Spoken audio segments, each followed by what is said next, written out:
Ih, rapaz, já foi direto para gravação, não deu nem tempo de colocar nada aqui. Maravilha! Isso aí, galera. Ótima noite aí a todos.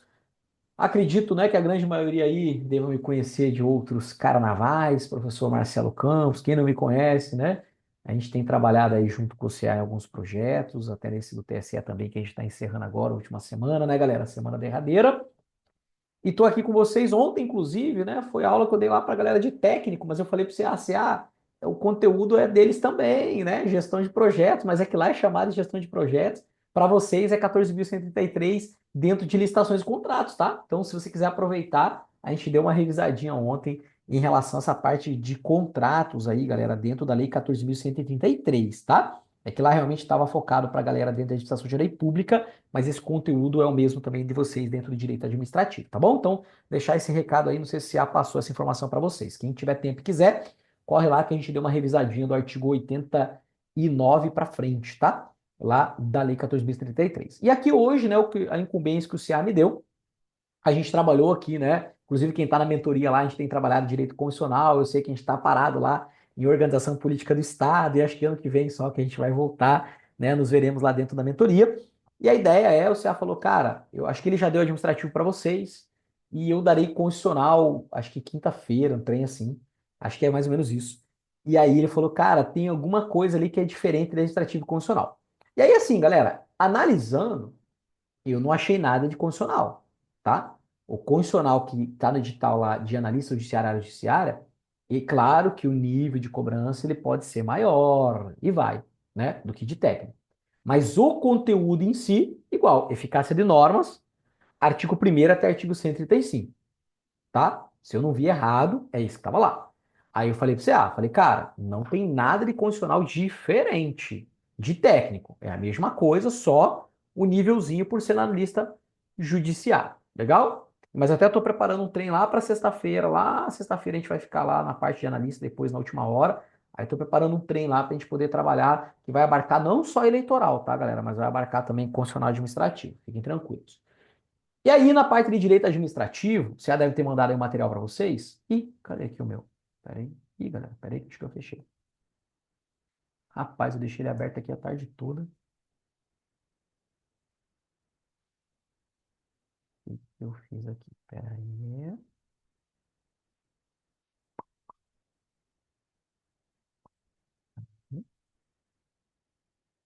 Administrativo. Peraí, galera. Ação. Aqui, acho que é esse aqui. Não sei por que que eu fechei. Eu tava gravando uma outra aula pra galera, acho que na hora que eu fui fechar o arquivo, eu fechei todos que estavam aqui. Mas tá aqui. Esse aqui. Deixa eu voltar pra tela com vocês. Aí, Aí, o que que eu identifiquei de direito administrativo, galera? Aí eu identifiquei aqui que o que tem de diferente em relação à parte de técnico, tá? São três tópicos. A 8429, improbidade administrativa, a 8987, serviços públicos, e a 9784, processo administrativo. Beleza? Foi isso que eu identifiquei que tem de diferente. O restante todo, a mesma coisa. Então o CA deve ter dado uma repassada com vocês. Eu acho que ele abriu a revisão, né? No domingo, se eu não estou enganado, ou sábado, não sei. E aí, enfim, peguei e falei, beleza, vou mandar para a rapaziada aqui algumas anotações que eu tenho. Aqui, então, 8429, que trata de improbidade administrativa, tá? A Lei 8987, que trata da parte de serviços públicos, tá aqui a bichinha, 8987. E a parte de processo, galera, é uma lei mais leve, tá? A 8429 e a 8987, elas são leis técnicas, tá? Elas vão tratar propriamente de conceito jurídico de improbidade, conceito jurídico de serviços públicos.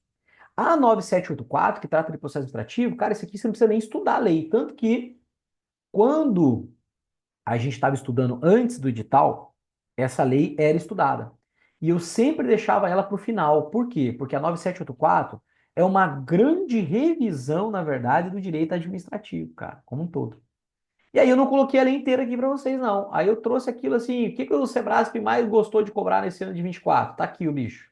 Isso aqui. Impedimento e suspeição. Aí eu fui na veia. A gente vai pegar esse insight da 9784. E no final, Como é a tônica, quem já está acostumado a ter aula comigo, sou um tarado por questões e recentes e da banca, né? Porque é isso que vai nos mostrar ali como vai ser mais ou menos a pegada. Aí eu trouxe 9 questões aqui para a gente poder brincar. 3 questões de cada uma. 3 de improbidade, 3 de serviço público, 3 de processo administrativo. Beleza? Então o material deve ter chego aí para vocês. É isso aí. Claro que não dá, e claro que o material está chamando a atenção. Por exemplo, o que mais cai dentro dos serviços públicos? Artigo 6º e 35, cara. Disparadamente. Serviço adequado e extinção da concessão. Beleza? É o que disparadamente mais cai. Então, o material é legal porque eu chamo a atenção aqui de alguns aspectos que são importantes para você dar uma revisadinha nesse momento. Todos vocês aqui estudaram fortemente essas 3 legislações, né? A 8429, a 8987 e a 9784. E aí a gente vai tentar auxiliá-los aqui de alguma maneira, trazer alguns insights em relação a essas disciplinas aqui. Beleza, galera? Então tá aí, né? Esse materialzinho tá aí, tô apresentando para vocês o que a gente vai brincar aí dentro dessas 2 horas que nós temos aí até as 10, né? Que a gente tem para a gente poder brincar sobre esses estudos desses 3 tópicos. Então vamos brincar um pouquinho de improbidade. Eu vou controlando meio que o tempo aqui. Acho que vai ser mais ou menos assim, cara, uma meia horinha para improbidade, meia horinha para serviços. Não, até mais, né? Talvez até mais. Não, meia hora, porque depois nas questões a gente vai também trabalhar em volta delas. Então, meia hora em probidade, meia hora serviços. Lá não vai gastar meia hora em processo. Na verdade, não só aquilo, mas tratar outros aspectos jurídicos também da lei do processo administrativo. E aí a gente fecha com a resolução das questõezinhas lá, tá bom? E a gente sai hoje aqui, pelo menos, com alguns insightzinhos sobre esses assuntos aqui. Legal. Então vamos lá, galera. Vamos trabalhar aqui, então, esses assuntos, tá? Improbidade administrativa da Lei 8429 dispõe sobre as sanções aplicáveis em virtude da prática de atos de improbidade, de que trata o parágrafo 4º do artigo 37 da Constituição Federal e da outras providências. Primeira coisa, se a gente está falando de improbidade administrativa, a ideia aqui é âmbito civil. Então, a lei, nas suas sanções, lá no artigo 12, ela é eminentemente cível, mas ela também tem a sua aplicação política. E por que disso? Nem precisamos ir no artigo 12 ainda, tá? Vamos só pegar o parágrafo 4º e parágrafo 5º aqui, lá da Constituição, tá? Esses parágrafos são da Constituição Federal. Por quê? Porque a Constituição Federal, ela diz, os atos de improbidade administrativa importarão suspensão dos direitos políticos. Ué, então se é suspensão dos direitos políticos, isso não é no âmbito civil, cara. Isso é no âmbito político. Então, a aplicação da lei ela é eminentemente civil, mas também política, no aspecto da suspensão dos direitos políticos. Então, ela não tem uma aplicação aqui penal, ela não tem uma aplicação aqui em regra administrativa, tá? Porque o efeito que ela gera da perda da função pública, galera, isso aqui é uma das possibilidades que, mesmo no âmbito civil, ela pode gerar reflexo administrativo. Então, a ideia ela é eminentemente, já cobrou isso aqui o Sebrasp, dessa maneira, é eminentemente cível a aplicabilidade da 8429, mas ela também é política, por conta da suspensão dos direitos políticos. E aí eu quero chamar a atenção já dos senhores. Primeira coisa, você não pode confundir suspensão dos direitos políticos com perda da função pública. Então nós temos várias questões que ele coloca, que ocorre a perda da função, a perda dos direitos políticos. Galera, artigo 15 da Constituição Federal, onde a gente trata as hipóteses de perda e suspensão. Lá tem improbidade, a gente classifica como suspensão. Parágrafo 4º do artigo 37, ele expressamente traz que é suspensão. E aqui para nós, dentro da lei, galera, no seu artigo 12, dá uma olhada comigo aqui. No artigo 12 da lei, acho que ele vai cortar um pouquinho, deixa eu puxar um pouquinho para o lado aqui. Aqui eu coloco um quadro resumo, né, das penas a serem aplicadas aqui nos atos de improbidade administrativa, onde aqui também ele vai falar, galera, nos 3 dispositivos que vai ser aplicado suspensão dos direitos políticos. Então não confunda uma coisa simples, a mais vocês da área judiciária, né, área jurídica, né, não podemos confundir então que estamos diante, deixa eu colocar vocês para o lado aqui. Estamos diante de suspensão dos direitos políticos e não de perda. A perda aqui aplicada é uma perda da função pública. Tudo bem? Além disso, indisponibilidade dos bens e ressarcimento ao erário, na forma e gradação previstas em lei, sem prejuízo da ação penal cabível. Sim, né, galera? Por quê? Quando a gente está falando aqui que esses atos de improbidade acontecerão não só por agentes públicos, a gente sabe disso. Na verdade, já quero na canela, tá? A gente vai ver aqui que tem agente público, equiparado a agente público, e particular que concorra ou induza para o ato ímbro.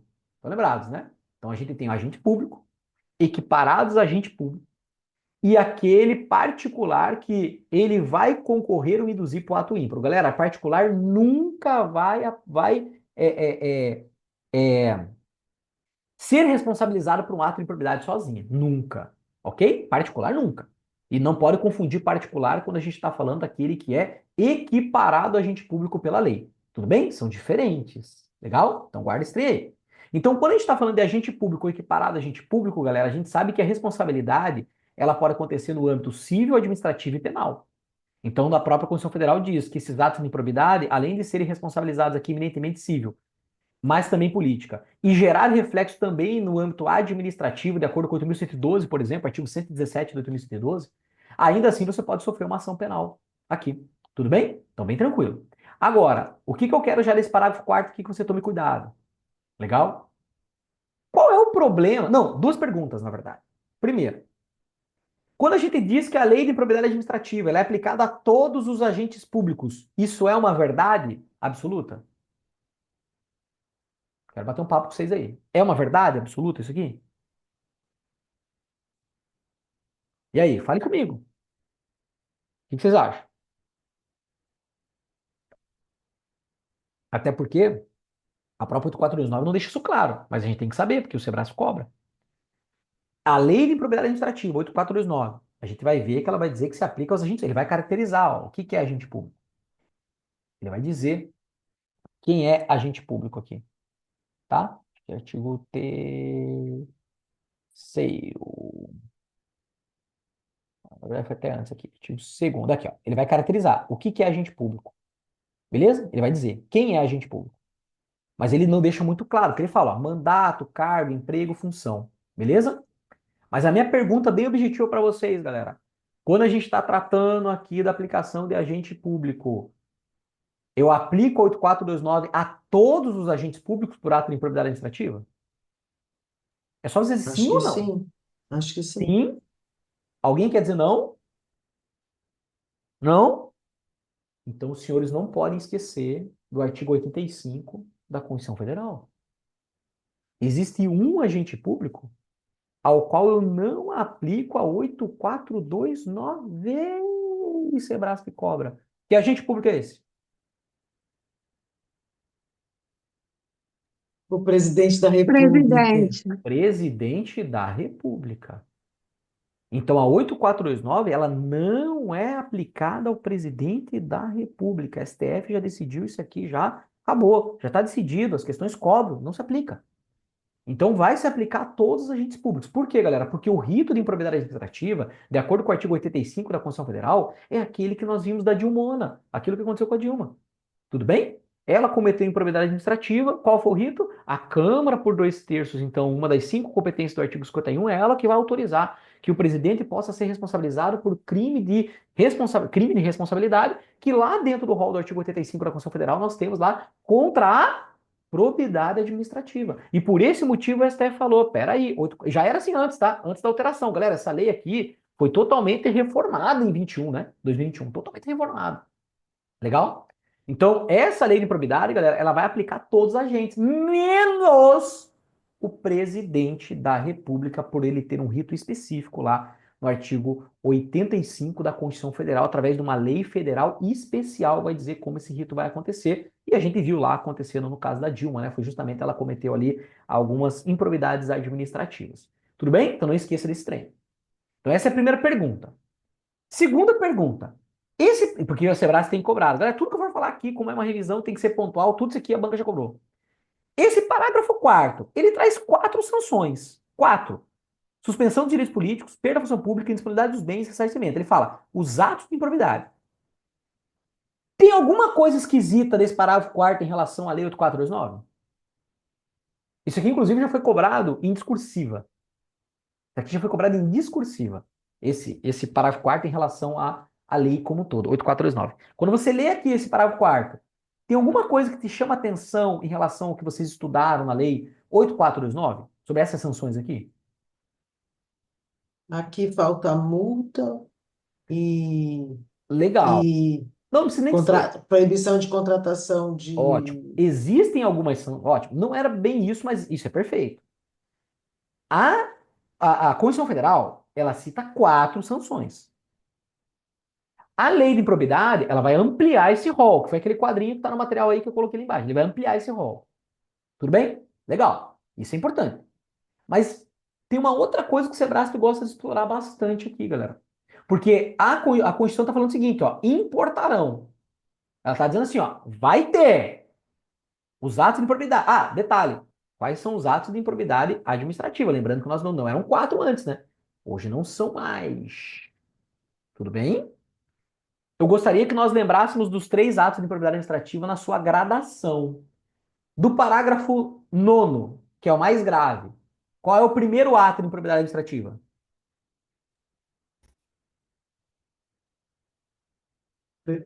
Escolhe aí. Enriquecimento ilícito. Enriquecimento ilícito. Esse é o mais grave. As próprias sanções mostram isso. Legal. Qual que é o segundo ato de improbidade administrativa? Mais grave. Prejuízo ao erário. Ótimo. E qual que é o terceiro ato mais grave? Atentado aos princípios. Isso. Não tem quatro. Ó, Marcelo, eu lembro que tinha uma quarta. Tinha antes dos 21, cara. Você não se atualizou aí, não. Cuidado. Antigamente tinham quatro atos de improbidade. Hoje não tem, tá? Hoje são três. Legal. Galera, mas analisando isso. Ah, outra coisa importante. Antigamente também, e o examinador ainda cobra até hoje, nós tínhamos a possibilidade desses atos de improbidade acontecerem no âmbito culposo. Não vou nem falar qual é para não ter, gerar mais esse problema. Hoje, todos eles precisam ser dolosos. E ainda, nós já vamos ver, não é qualquer dolo. Não é qualquer dolo. É um dolo específico de querer. Você saber assim, eu tô fazendo isso porque tá no 8429 e eu quero cometer esse ato de improbidade, galera. Nunca mais a lei de improbidade administrativa consegue pegar um agente público aqui. Porque o cara vai dizer, né? O advogado dele vai dizer, cara, ele cometeu, tá tudo bem. Só que esse cara nem sabia que isso era improbidade. Ele não sabia, ele roubou, mas ele não sabia. Ele achava que isso era um crime, mas não sabia que era uma improbidade administrativa. A lei fala sobre isso, galera, o tempo todo aqui nessa reforma que teve em 2021, na lei de improbidade, vocês sabem disso. Então não cabe mais culposo, só cabe dolo. E o dolo é um dolo específico. A lei é muito clara as questões também. Como que esse dolo deve ser aplicado no âmbito de improbidade administrativa. Legal. Volta pra cá, ó, galera. Revisão, hein? Tô soltando insight só, tem que ser assim, não tem jeito, tá? Até porque não dá pra gente passar pela lei toda. Legal. Mas, galera, o que a Clarissa falou tá legal, tá bom, porque a Constituição Federal traz algumas sanções, a lei amplia, não tem problema a lei ampliar, tá? A lei tinha que garantir pelo menos isso. Mas o que está disfuncional aqui com os três atos de improbidade e as sanções a serem aplicadas, em especial essas quatro aqui? Alguém lembra? Se não lembrar, eu já vou direto, então. Legal. Galera, isso aqui é o seguinte. Dá uma olhada no artigo 12 comigo aqui. Ó. Vou pegar o quadro de novo, resumo, tá? Vou pegar o quadro de novo aqui, tá? Galera, ele vai trazer aqui porque a indisponibilidade dos bens, ela ficou separada, tá? Ela não tá dentro das sanções, ela tá para frente, tá? Ó, aqui, ó. A indisponibilidade dos bens, ela tá para frente, ó, tá? Então aqui vai ter um rito todo especial para solicitar o pedido de indisponibilidade. Como ele se tornou especial, galera, veja que ele está fora das sanções aqui, ó. Por isso que ele já não aparece nesse primeiro momento aqui, tá? Então ele vai aparecer perda dos bens, perda da função, suspensão dos direitos políticos. E aí, como a Clarissa falou, Marcela, tem mais a multa e tem a proibição de contratar e receber benefícios ou incentivos fiscais ou creditícios. Beleza? Então a Constituição Federal ela diz que importará, vai ter que ter essas quatro, indisponibilidade também. Só que quando a gente olha nesse quadro, a gente vê, galera, que no atentado contra os princípios não aplica suspensão, não aplica perda, não aplica perdimento de bens. Não aplica. Mas peraí, a Constituição, isso aqui está motivo de discussão no STF hoje, tá? Na verdade, grande parte da lei está sendo discutida no STF, tá? Grande parte. Já tivemos várias declarações de inconstitucionalidade da lei, tá? Galera, a Constituição mandou aplicar. Importarão. Ela mandou. Então, isso aqui já foi motivo de cobrança discursiva e já foi motivo de cobrança também objetiva. Tudo bem? Fazendo esse contraponto. A Constituição Federal manda aplicar indistintamente aos atos de improbidade. Ela não fala que a quais atos são aplicados. Não fala. Ela diz que todos os atos de improbidade devem e importarão a essas quatro sanções aqui. Só que a 8429, no âmbito do atentado contra os princípios, galera, ela diz não. Não vai aplicar perda dos bens, perdimento dos bens, não vai aplicar perda da função e não vai aplicar suspensão dos direitos políticos. Legal? Então, tem que ficar de olho aqui nesse confronto da Constituição Federal com, né, da Constituição Federal com o propriamente 8429 aí, de acordo com o parágrafo 4º. Legal? Vamos seguindo. Cara, essa lei é muito boa, cara. Todo o dispositivo disso aqui, cara, a gente pode ficar uns 15 minutos, 20 minutos aqui, tem coisa pra cacete pra discutir. Mas vamos lá. Parágrafo 5º. A lei estabelecerá os prazos de prescrição para ilícitos praticados por qualquer agente, servidor ou não, que causarem prejuízo ao erário, ressalvadas as respectivas ações de ressarcimento. O que ele está dizendo então, galera? Que a ação de improbidade, ela prescreve. Ação de improbidade administrativa, ela vai prescrever. Mas ele diz que não vai prescrever em relação ao ressarcimento, porque é dinheiro público. Então a Constituição está dizendo, se é para aplicar o ato de improbidade, o ato tem prescrição. Passou esse prazo prescricional, mas peraí, tem ressarcimento ao erário? Tem. Então isso não prescreve. Então cuidado que o ato de improbidade vai prescrever. O ressarcimento ao erário é que não vai. Tudo bem? E, galera, do ato de improbidade administrativa, do ato, não do ressarcimento em especial, que esse não vai prescrever jamais. O ato de improbidade administrativa prescreve em quanto tempo? Chuta um número se você não lembrar, assim. O que você acha? 8. 8. Ótimo! Eu achei que vocês iam chutar 5. Vocês não chutaram, então. Vocês sabem que são 8. Galera, cuidado, porque antigamente o prazo era 5 e a maioria dos prazos no direito administrativo acabam sendo 5. Só que aqui, deixa eu achar aqui agora, onde está o dispositivo.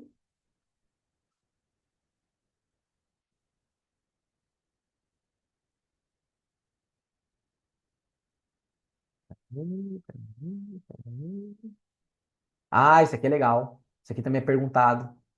Legal. Aqui, prescrição. Prescrição. Ação para aplicação das sanções previstas nessa lei prescreve em 8 anos, contados a partir da ocorrência do fato, ou no caso de infrações permanentes, do dia em que cessou a permanência. Até é importante a gente ver. Então, o prazo prescricional da ação é de 8 anos. Beleza? Mas ela vai ser contada a partir da ocorrência do fato, não é do sabimento do fato. É da ocorrência. Então, se o cara lesou o erário naquele período e não ficaram sabendo disso, passaram-se 8 anos, quando foi o fato? Ih, já foi lá em 2014. Ah, então prescreveu. 8 anos. Beleza? Então é contados da ocorrência. Galera, essa lei ficou ridícula, tá? Depois da alteração dela. Porque aqui, cara, é pra o cara meter a mão no jarro mesmo. Ocorrência do fato. Ou, no caso de infrações permanentes, do dia em que cessou a permanência. Aqui não preciso nem explicar para vocês, porque vocês estudaram penal, acho, né? Cai penal para vocês também, ou processo penal, né? Aí, quando a gente está falando de infrações permanentes, por exemplo, o cara tá roubando a administração. Só que o cara tá roubando todo mês, todo mês, todo mês, todo mês. Então, isso foi permanente, né? E aí, quando cessou a permanência, quando foi a última vez que a gente pegou, que a gente descobriu na investigação que esse cara roubou? Ah, foi em tal período. Então, conta se já se passaram 8 anos. Não se passaram. Ah, então não prescreveu ainda. Beleza? Então guarda que o prazo prescricional, então, é de 8 anos de onde ele começa. Deixa eu aproveitar que eu tô aqui, senão depois a gente não desce de novo, vou esquecer. Galera, isso aqui também já foi cobrado, tá? Porque como o entendimento do Sebrasp é que a lei é eminentemente civil e tem caráter político por conta da suspensão de direitos políticos, às vezes ele diz assim que a lei não tratará em nenhuma hipótese de crime. E aí que tá errado. Porque no artigo 19, e a gente chama atenção disso, ela vai dizer: constitui crime a representação por ato de improbidade contra agente público ou terceiro beneficiário, quando o autor da denúncia o sabe inocente. Então, quando você veja como é que ele está te repelindo aqui, né? Ele está dizendo assim, cara, se você acha que está acontecendo alguma coisa, tome cuidado. Porque senão vai ser crime você representar aqui o ato de improbidade contra essa pessoa.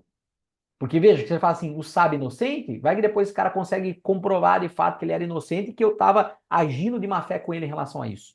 Beleza? Então, constitui crime a representação por ato de improbidade contra agente público ou terceiro beneficiário quando o autor, você está denunciando, cara, você tem certeza que o cara cometeu, mas é que você tem que provar no processo. E se você não prova no processo e esse cara prova que na verdade ele era inocente, isso pode se voltar contra você. né? E aí a pena é de detenção de 6 a 10 meses com multa. Parágrafo único, além da seção penal, o denunciante está sujeito a indenizar o denunciado pelos danos materiais, morais ou a imagem que houver provocado. Cara, essa lei ficou muito ridícula, cara. Então a lei está dizendo assim, cara, fica no teu canto, não enche o saco, porque pode ser que isso daí reverbere para você depois, então para, não enche o saco. Né? A lei ficou, cara, quando a gente estuda a lei inteira, a gente sai realmente depressivo dessa lei aqui, né? Então volta, tem ali uma constituição de um crime dentro da Lei 8429? Temos ali no artigo 19. Vimos sobre a prescrição, legal que vocês lembraram aí que é de 8 anos, mas a de ressarcimento erário ela é imprescritível por mandamento constitucional e a própria lei replica isso também. Legal, vejo quanta coisa só no iníciozinho aqui, né? Agora vamos entrar, ó, nem chegamos no artigo primeiro, já rolou um monte de trem aí, né? Vamos lá. O sistema de responsabilização por atos de improbidade administrativa tutelará a probidade na organização do Estado no exercício de suas funções, como forma de assegurar a integridade do patrimônio público e social nos termos da lei, beleza? Consideram-se atos de improbidade administrativa as condutas dolosas, então não tem mais culposa dentro do 8429. E ele ainda cobra até hoje, colocando lá que caberia algum tipo de culpa aqui dentro. Tipificadas nos artigos 9, a gente tem lá enriquecimento ilícito, 10 a gente tem lesão erário, 11 a gente tem atentado contra os princípios da administração. Ressalvados tipos previstos em leis especiais, né? Então, se leis especiais trouxerem aqui outras tipificações, né, relacionadas, então eu não vou aplicar aqueles tipificados aqui na 8429. Por quê, galera? Essa lei é uma lei civil. Então, até na própria ação civil, a gente sabe, se a pessoa, pelo mesmo ato, ela já foi acionada numa outra ação civil, não pode gerar bis in idem nela aqui. Então, mais ou menos, o parágrafo primeiro está gerando isso daí também, ressalvados os tipos previstos em leis especiais. Então, se lá já está tratando sobre o mesmo ato cometido, então eu não trago para o 8429, eu aplico lá. Tanto que, se eventualmente o 8429 for aplicado numa ação aqui e gerar uma punição dele numa outra norma civil, uma outra ação civil, então, para não gerar o bis in idem, a lei fala isso mais à frente, né, na parte processual, para não gerar o bis in idem aqui, então, eu afasto a aplicabilidade aqui, já que ele já foi sancionado numa outra lei aí que aplica-se no âmbito civil, beleza? Agora, olha só, olha aqui. Considera-se dolo a vontade livre e consciente de alcançar o resultado ilícito tipificado nos artigos 9, 10 e 11 dessa lei, não bastando a voluntariedade do agente. Então não basta assim, o cara roubou, né? O cara de maneira voluntária roubou. Não, não, não, não, não, não. Não é. Isso não é o dolo aqui. Por isso que é chamado em prova pela doutrina de dolo específico. Tem que o Ministério Público, no momento que ele entra com a denúncia perante, e não é só o Ministério Público, né? A gente sabe isso tem uma decisão do STF, né? A lei fala que só o Ministério Público pode intentar a denúncia, mas o STF diz que também aquela entidade ao qual sofreu o ato de improbidade administrativa, galera, ela também poderá. Ok? Antiga lei não, a mesma lei antes de 2021, ela permitia Ministério Público de maneira concorrente à entidade. Essa lei só fala do Ministério Público. Aí o STF falou: não, peraí, não só é dado ao Ministério Público, como também à entidade a qual sofreu por conta do ato de improbidade. Legal? E aí, galera, mas em regra geral, o Ministério Público vai ter que provar, vai ter que entrar na cabeça do cara para dizer para o juiz civil, para dizer, não, esse cara teve dolo com a vontade livre e consciente de alcançar o resultado ilícito que estava lá no artigo 9º, enriquecimento ilícito, no artigo 10, lesão erária, no artigo 11, atentado contra os princípios. Esse cara pensou nisso. E aí, obviamente, que o advogado, sabendo disso, vai dizer, cara, tudo bem, esse cara cometeu um ato ilícito? Cometeu. Mas jamais passou pela cabeça dele que isso está lá no inciso tal do artigo 10 da Lei 8429. Jamais. Então, ou seja, isso afastaria, galera, a aplicabilidade, a incidência de ato de improbidade de acordo com o 8429. Então, não cabe mais culpa, só cabe dolo. E esse dolo é um dolo específico, não bastando a voluntariedade do agente. Aí o cara roubou. Não, mas peraí, esse cara roubou porque ele queria roubar, que isso era um ato de improbidade, ele sabia que estava lá no artigo 10? Ah, não, o cara não tinha esse pensamento. Ah, não, então isso não é improbidade administrativa, né? Então isso aqui é o dolo chamado dolo específico. O mero exercício da função ou desempenho de competências públicas sem comprovação de ato doloso com fim ilícito afasta a responsabilidade por ato de improbidade administrativa. Ou seja, ele está falando uma coisa que o parágrafo 2º está dizendo, ele está reforçando. Ele está dizendo, cara, você está atuando ali no exercício, causou dano ao erário. Mas esse dano ao erário não tem comprovação de ato doloso com fim ilícito? Você não pensou que isso era improbidade administrativa? Não, então tá tranquilo. Então isso não é improbidade mesmo. afasta a responsabilidade por ato de improbidade administrativa. Beleza? Parágrafo 4º, aplica o seu sistema da improbidade disciplinado nesta lei os princípios constitucionais do direito administrativo sancionador. Ok? Galera, direito administrativo sancionador, quando a gente está falando de um processo administrativo disciplinar. E aí ele está dizendo, ó, essa lei aqui, apesar dela ser eminentemente cível, a gente vai trazer os princípios constitucionais aplicados ao direito administrativo sancionador, lá dentro de um processo administrativo ou de um processo administrativo disciplinar. Exemplo, muito simples, quando a gente está falando do artigo 5º em relação ao contraditório para defesa. Porque quando você está sofrendo um processo administrativo ou um processo administrativo disciplinar, tem que ser garantido a você o contraditório e a ampla defesa. São princípios constitucionais aplicados ao direito administrativo sancionador. Então, o que ele está dizendo aqui é a mesma coisa. Então, se o cara está sofrendo um processo civil, aqui é civil, né? Um processo judicial civil, ele vai se valer, então, dos mesmos princípios constitucionais aplicados ao direito administrativo sancionador. Exemplo do contraditório e da ampla defesa, que é o mais claro que a gente consegue visualizar o parágrafo 4º aqui. Parágrafo 5º. Os atos de improbidade violam a probidade na organização do Estado e no exercício de suas funções e a integridade do patrimônio público e social dos poderes executivo, legislativo e judiciário, bem como da administração direta e indireta, no âmbito da União, dos Estados, dos municípios e do Distrito Federal. Então ele está dizendo que essa lei vai ser aplicada a toda a administração pública. Só isso que ele está falando aqui, nesse parágrafo 5º. Vai ser aplicado a toda ela. Ponto. Parágrafo 6º. Estão sujeitos às sanções dessa lei os atos de improbidade praticados contra o patrimônio de identidade privada, que receba subvenção, benefício, incentivo fiscal ou creditício de entes públicos ou governamentais previstos no parágrafo 5º deste artigo. Galera, então agora ele começa a dizer o quê? Não é só aqui que ele vai começar a trazer os equiparados agentes públicos, tá? Aqui ele começa a falar do equiparado, porque aqui dentro é agente público, né? Aqui dentro a gente tem os agentes públicos. Aqui ele está dizendo o seguinte, cara, aquela empresa que eventualmente ela vai receber, ele vai até falar aqui, ó, em termos daquilo que a administração pública, por exemplo, se a gente pega uma entidade paraestatal, a paraestatal ela não recebe patrimônio e orçamento público, né? OS, OCIPs, Fundação de Apoio, Sistema S, ela recebe patrimônio e dinheiro público. Mas lá dentro dessas paraestatais, ela está dentro da administração? Não está. Então aqui eu tenho agente público. Aqui não. Aqui eu tenho os equiparados agentes públicos. Então ele está dizendo se eventualmente, alguma empresa privada, ela venha receber subvenção, benefício, incentivo fiscal, creditício dos entes públicos governamentais previstos no parágrafo 5º, recebeu. Então aqui também elas serão tratadas de maneira equiparadas à administração pública. Por isso que eu tenho o agente público propriamente. E quando isso acontece aqui dentro de uma OS, de uma OCIP, não só, tá? Tô dando esse exemplo que é mais claro aqui. OS, OCIP, Fundação de Apoio e Sistema S, então a gente está diante aqui do chamado equiparados agentes públicos, aqueles que cometem ato de improbidade nessas circunstâncias aqui. Beleza?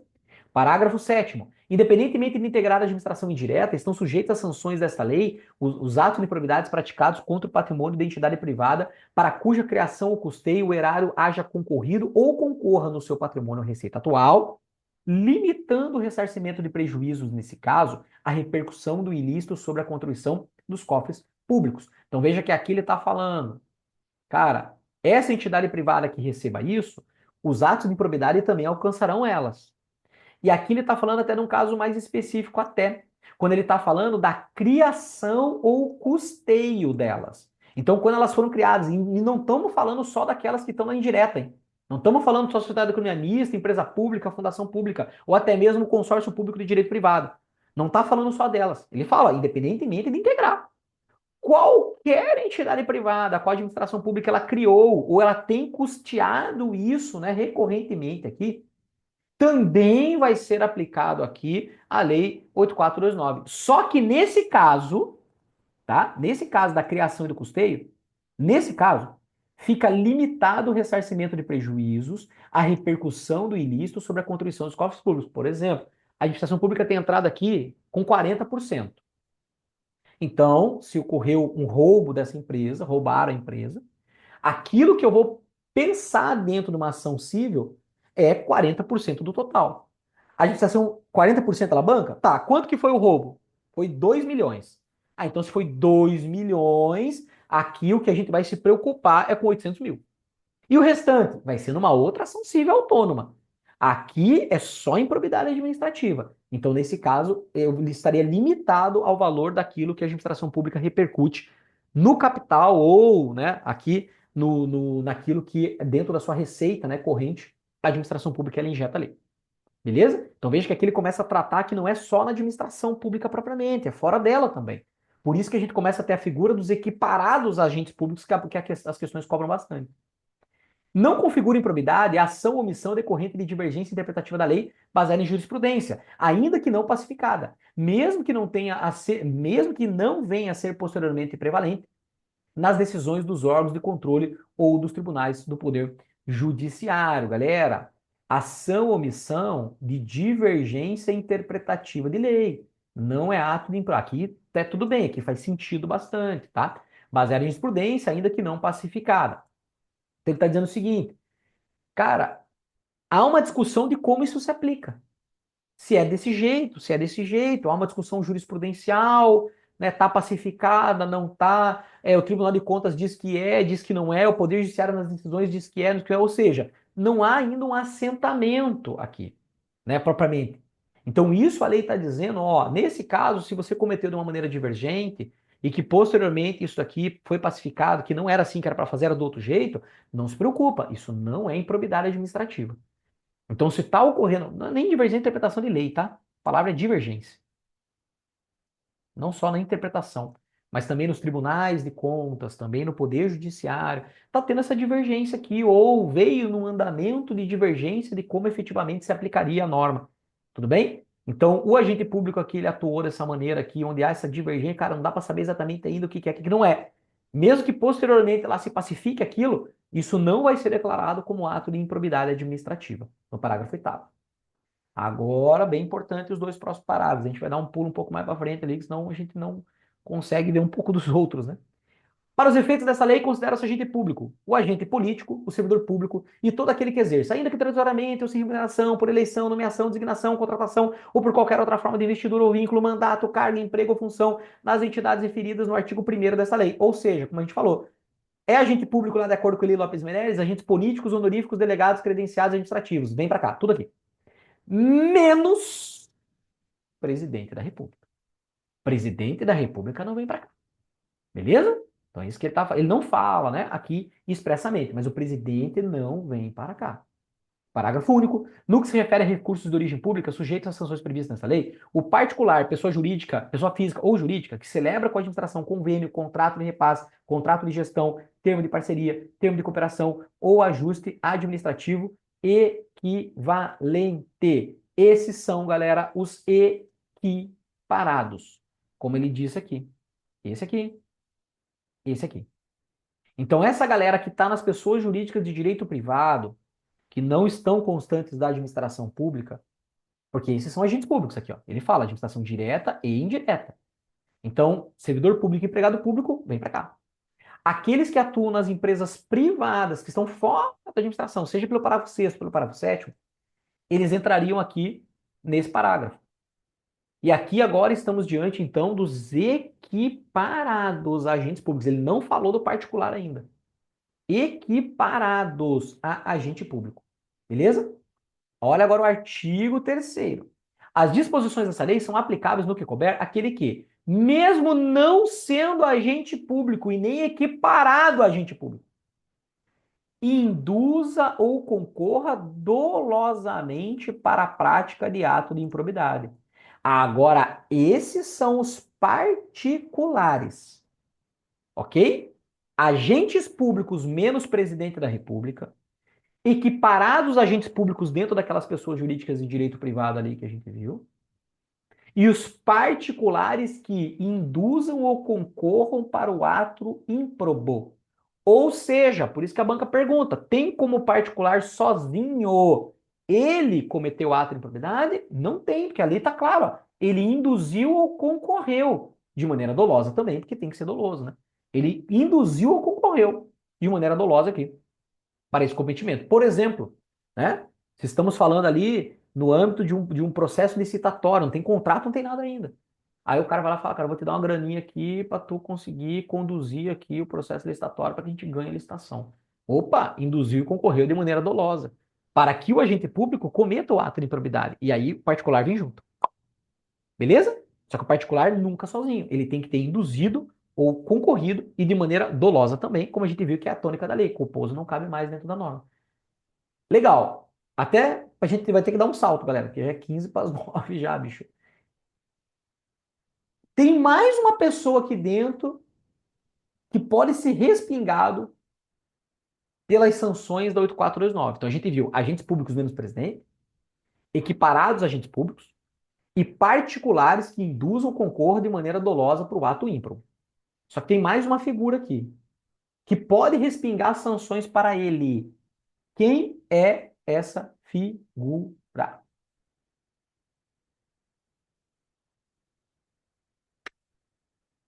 Tem quatro, né? Então tá faltando uma. Quem é esse caboclo?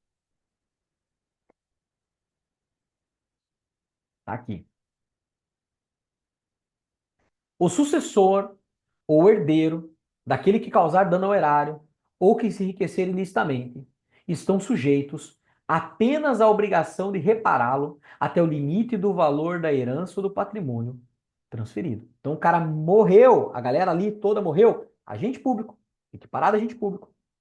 Particular que induziu concorreu, morreram, beleza. Quanto que esse cara deixou? Porque a ração vai continuar. Quanto que esse cara deixou de patrimônio? Né? Vai ver lá. 500 mil reais. Beleza. A sanção foi de, aqui a aplicação, né, das sanções pecuniárias, 2 milhões de reais. Então, quanto que vai ser pago, então, dessa aplicação aqui da decisão judicial na ação de propriedade administrativa? Os 500 mil. Por quê? Porque é só o valor até o limite do valor da herança ou do patrimônio transferido. O restante não fica para o herdeiro e sucessor. Eles vão perder a grana por conta da ação de improbidade. Então, agente público, menos presidente da República, equiparado a agente público, particular que induz ou concorra e o herdeiro, até o limite do patrimônio transferido. Esse exemplo que demos aí. Beleza, galera? Show, queridos? Use um material porque eu chamo a atenção aqui. Ah, até coloco, ó, rol exemplificativo. Rol exemplificativo. Já o 11, que rol é 11? Taxativo. Tanto que teve uma questão, galera. Eu respeito, cara, tem muito professor de administrativo fera demais, cara. Foram meus professores, inclusive, claro. Professor bom.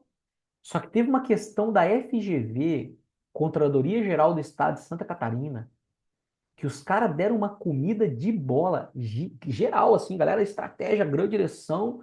Falei, cara, que absurdo. Saiu uma questão lá, lembro até hoje, Controladoria Geral do Estado de Santa Catarina, FGV, cara, que o cara cobrou em relação, deixa eu ver se foi o artigo 9º, foi o artigo 9º, em que o cara pegou e cobrou, tipo, ele pegou um dispositivo aqui e ele fez uma certa modificação no dispositivo. E aí perguntava lá se aquilo era um ato de improbidade. Aí a alternativa que a FGV colocou é que não, por não estar constante do rol da 8429, não se caracteriza ato de improbidade. Aí os professores em geral, é verdade, porque o que ele colocou aqui não é o que está escrito necessariamente lá. Mas era uma coisa assim, tipo assim, para ser ato de improbidade aqui, enriquecimento ilícito, você tem que roubar de luz acesa. Estou dando exemplo, tá? Na letra, roubar de luz acesa. Aí a FGV colocou lá, o cara roubou de luz apagada. Foi assim, roubou mesmo. Esse é o termo. Roubou de luz apagada. Aí os professores, todo mundo, tá errado, porque na lei fala que é roubar de luz acesa. E aqui falou que roubou de luz apagada. Querido, o RO é exemplificativo, cara. O RO é exemplificativo, meu irmão.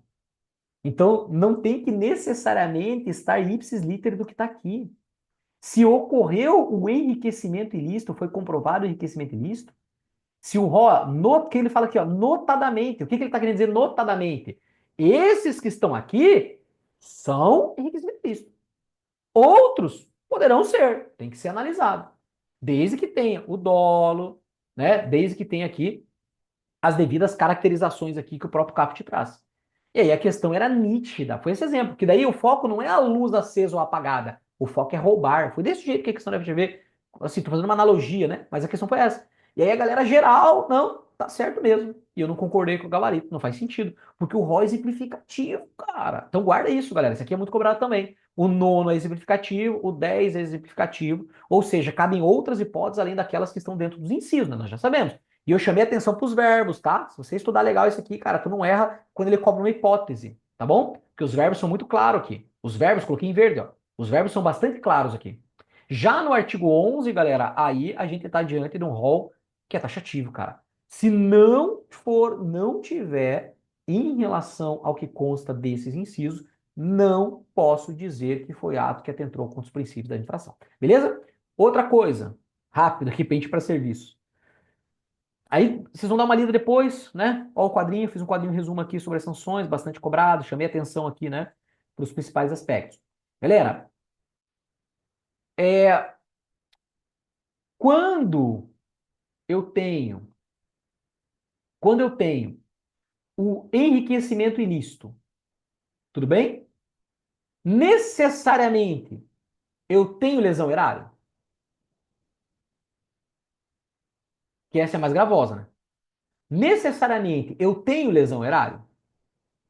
Não, Não, beleza, não tenho. Necessariamente não. Algumas hipóteses veremos que pode ocorrer a lesão erário junto aqui. Legal? Mas não é porque eu enriqueci ilicitamente que eu lesei o erário. Eu posso ter enriquecido ilicitamente usando o meu cargo, mas isso não gerou para os cofres públicos prejuízo. Então não é necessariamente isso. Legal? Mas, quando eu cometo enriquecimento ilícito, eu posso cometer lesão erário junto, tá? A gente consegue aplicar a hipótese aqui que eu cometi lesão erário junto. E, consequentemente, eu atentei com um dos princípios aqui. Ok? Eu vou ter atentado contra um dos princípios aqui. Apesar de ser um rol taxativo, a gente consegue, eventualmente, fazer um enquadramento e encaixar aqui dentro do atentado contra os princípios.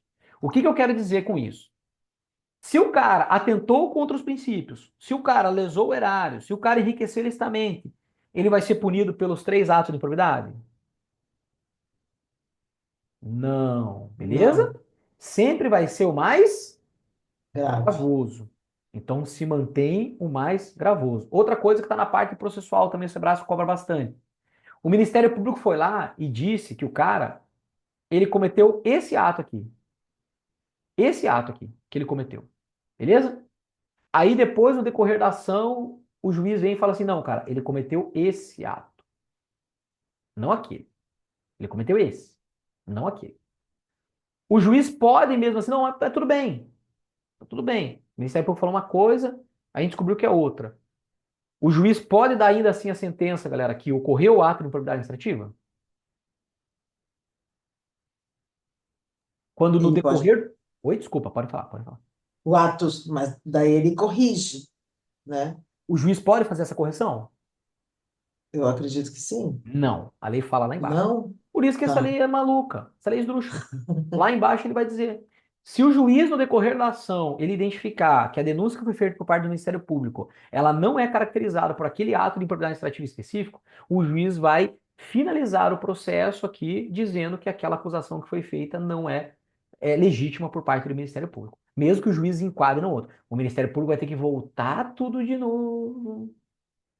E aí vai ter que proceder E a uma. prescrição comendo. E a prescrição correndo. Então, galera, vocês têm que lembrar, vocês estudaram essa lei, né, integralmente. Essa lei, galera, depois das alterações de 2021, ela foi muito pró os vagabundos aqui. Vocês lembram disso, do estudo da norma? Ela ficou muito pró os vagabundos. Então tem que tomar cuidado com essas perguntas aí, por isso que é bom dar uma lida ali, não é tão extensa, né? Dar uma lidinha de novo aí. Mas enfim, galera, a gente vai ter algumas questões ali no final pra gente trabalhar. Foi o que deu pra gente tratar aqui, senão a gente fica só em probidade. Tá bom? Como você pediu pra dar uma passada aí nas diferenças, e o material já tá na mão de vocês. Legal? Chamando atenção para questões importantes aqui. Dá pelo menos uma passada, né? Esses tópicos importantes aqui que a gente chamou atenção no material. Beleza? Show! Vamos caminhar um pouquinho mais aqui, vamos para serviços públicos. Galera, Lei 8987, é ela que trata sobre serviços públicos trazidos dentro do nosso edital. Só que a lei, galera, ela vai falar de concessão e permissão. Tudo bem? E por que ela vai falar de concessão e permissão? Porque assim a Constituição manda. Dispõe sobre o regime de concessão e permissão na prestação de serviços públicos previsto no artigo 175 da Constituição Federal e da outras providências. O que o 175 traz? Por isso que eu sempre falo para vocês, cara, lembra que eu falava em aula? A base do direito administrativo, cara, é o direito constitucional. Então, às vezes, a tua dificuldade administrativa é que você não estudou direito constitucional primeiro, cara. Você ter principalmente o 3741, tudo bem que aqui foge um pouquinho disso, vai lá para o 175, né? Mas o 175, ele diz o que que essa lei tem que tratar. Olha só. Incumbe ao poder público na forma da lei, diretamente ou sobre regime de concessão ou permissão. Então, o serviço público, normalmente a administração presta, né?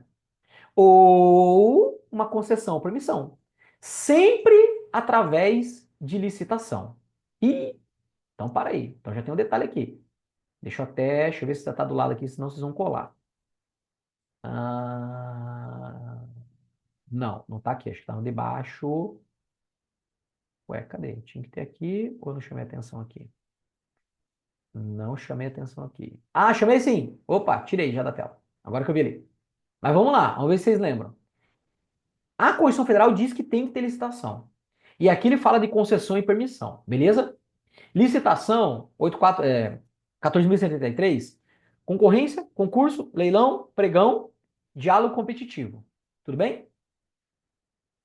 Eu posso usar todas as modalidades de licitação, tanto na concessão quanto na permissão de serviço público aqui? Eu sei que eu tirei, mas vocês estão aí com o material também, né? E aí? Porque ele falou que tem que ser sempre, né? Cadê? Aqui, ó. Sempre através de licitação. E aí? Na concessão e na permissão, eu posso me valer das 5 modalidades de licitação? Não. Mas não como? Na licitação, na concessão, só pode concorrência ou diálogo competitivo. Isso. Já na permissão, o que puder. O que couber. Então tá até agora que eu vi, eu achei que não tava, mas tá aqui, ó. Na concessão, licitação, concorrência ou diálogo competitivo. Na permissão, licitação. Qual licitação? Qualquer. Não tem problema. A lei vai falar. Beleza? Marcelo, autorização. A lei não fala, a Constituição também não pede. Ela vai falar concessão ou permissão. Ela não fala autorização. Aí, só para a gente fechar o 175. Parágrafo único. A lei disporá. Essa lei vai ter que dispor sobre o quê? O regime das empresas concessionárias e permissionárias de serviços públicos, o caráter especial do seu contrato e de sua prorrogação, bem como as condições de caducidade, fiscalização e rescisão da concessão ou permissão. Os direitos dos usuários, né? Política tarifária, tem um artigo aqui que só vai tratar de tarifa. Lembrando que tarifa também é chamado de preço público, ok? E aí tem que tomar cuidado com a taxa, porque a taxa, ela pode ser cobrada por serviço público. Ela pode. Só que aqui a lei fala tarifa e preço público. Por quê? Porque aqui a gente vai falar que aqui é chamado de delegação mesmo, não outorga lá como é por lei, né? Lá da administração direta para indireta. Lá é outorga porque é por lei. Inciso 19 do artigo 37. Aqui é delegação. Quando eu delego para um particular a prestação de serviço público, ele pode cobrar tarifa. Então, quando a gente pega ônibus, não tá lá? Tarifa. Quando você passa no pedágio, tarifa. Beleza? Que é chamado de preço público. Quando eu falo taxa, é também para serviço público. Só que taxa é só se a prestação de serviço público for diretamente pelo Estado. Aí o Estado pode cobrar taxas. Beleza? Coloquei até aqui lá do Código Tributário Nacional aqui. Já aproveitei até deixei o poder de polícia aqui embaixo também. Lá do 78, lá do Código Tributário Nacional. Pra gente lembrar aí do poder de polícia. Então, galera, cuidado com isso aqui. O particular, ele cobra tarifa, que é chamado de preço público. A administração pública, quando ela presta serviço, ela pode tanto a tarifa, como ela também está autorizada a cobrar taxas. Tem essa diferença. E o Código Tributário aqui demanda. Mas, Marcelo, aqui não está falando. Galera, se está aqui é porque a banca tem cobrado. Beleza? Você tem que saber como que se aplica propriamente a taxa, diferenciando a tarifa. Então, a Constituição Federal mandou falar sobre isso, cara. Ela falou, política tarifária. E a obrigação de manter serviço adequado. O que é serviço adequado? O artigo 6º explica para nós o que é serviço adequado. Já vamos dar uma olhada. Beleza? O artigo 6º nos traz aqui o que seria esse serviço adequado. Então, o serviço público começa lá na Constituição Federal 175, ele manda criar uma lei, essa lei foi criada em 95, que é a Lei de Serviço Público. A Lei de Serviço Público, já que a Constituição Federal mandou, a Constituição Federal mandou tratar de concessão e permissão. Ela mandou fazer isso. Tratar concessão e permissão. E foi assim que a lei fez. Só vai falar de concessão e permissão. Tanto que, ó, já guarda um trem aqui. Nesse início aqui, ó, a lei vai caracterizar o que que é permissão e o que que é concessão. Concessão de serviço público e concessão de serviço público precedida de execução de obra pública. Por exemplo, vai fazer um pedágio que não existe. Não tem que fazer obra? Tem. Asfalto, tem que fazer as guaritas lá, não tem? Então ali é concessão precedida de execução de obra pública. Mas tem só a concessão, ó, tô só te concedendo, não tem obra nenhuma, você só vai prestar o serviço público através de concessão. Então tem as duas formas de concessão e tem a permissão. Depois, galera, aqui, ó, daqui para frente, na verdade até ainda cita aqui concessão ou permissão, mas daqui a pouco você vai ver que ele vai começar só a falar concessão, concessão, concessão, concessão. Ele só fica falando, mas Marcelo, parou de falar permissão é porque não se aplica, ó, toda concessão, tá vendo, ó? Toda concessão, cadê permissão? Ele para de falar de permissão. Ele para, mas em algum momento o legislador percebe. Aí o legislador fala assim, ih, peraí, cara. A gente ficou falando muito de concessão, ó. Contrato de concessão. Tá vendo? Ele fica falando concessão, concessão, concessão. Quando chega no artigo 40, acho que é o 40. É. Aí no artigo 40 ele fala assim: ih, rapaz, espera um pouquinho. A Constituição Federal mandou falar de concessão e permissão. Eu comecei falando concessão e permissão, depois eu meio que me esqueci. Mas olha só, ó, o operador do direito que vai operar essa lei, olha só, peraí, para o artigo 40. A permissão do serviço público será formalizada mediante contrato de adesão que observará os termos desta lei, das demais normas pertinentes ao edital de licitação, inclusive quanto à precariedade e revogabilidade unilateral do contrato pelo poder concedente. Parágrafo único. Aplica-se às permissões o disposto nessa lei. Então, meio que, galera, meio que ele, de verdade, tá? Não tô zoando, não. Dá uma ideia que meio que ele lembrou. Ei, peraí, ó, aplica também permissão aqui o que a gente discutiu, tá? E aí ele pega e continua tratando, ele vai continuar tratando os assuntos, outros assuntos. Então guarda que a lei está falando de concessão o tempo todo, na grande maioria das vezes. Ó, concessão de novo, concessão. Mas isso aqui também vai se aplicar a permissão. Entenderam a jogada? Então, por mais que ele fique falando concessão, não se preocupa, sempre subentenda que está falando de permissão também, porque o artigo 40 fala sobre isso. E aí, galera, nesse início eu coloquei algumas características importantes, tá? Sobre serviços públicos. Marcelo, e onde entra a autorização? Galera, a autorização é uma construção doutrinária. Tudo bem? Autorização. E a banca cobra. Ela coloca serviços públicos genérico, então acabou, cara. Ela pode cobrar concessão, permissão e autorização. A concessão, licitação, só nessas duas modalidades. Na permissão, todas. Na autorização, é ato, cara. É um ato, não é contrato. É ato. Se é ato, não tem. Opa. Se é ato, não tem licitação. Então aqui é sem licitação. Beleza. Na concessão, qual é o vínculo que se tem jurídico? Contrato administrativo. Na. Caramba, peraí que travou tudo aqui, galera. Ih, caraca. Aí.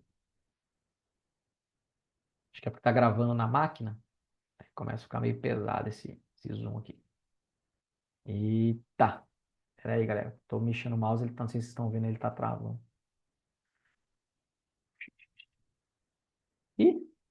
Aí, acho que agora foi. Aí, foi. Beleza. A concessão é um contrato administrativo. A permissão é um contrato de adesão, não está escrito no artigo 40? É um contrato de adesão. E a autorização é um ato administrativo.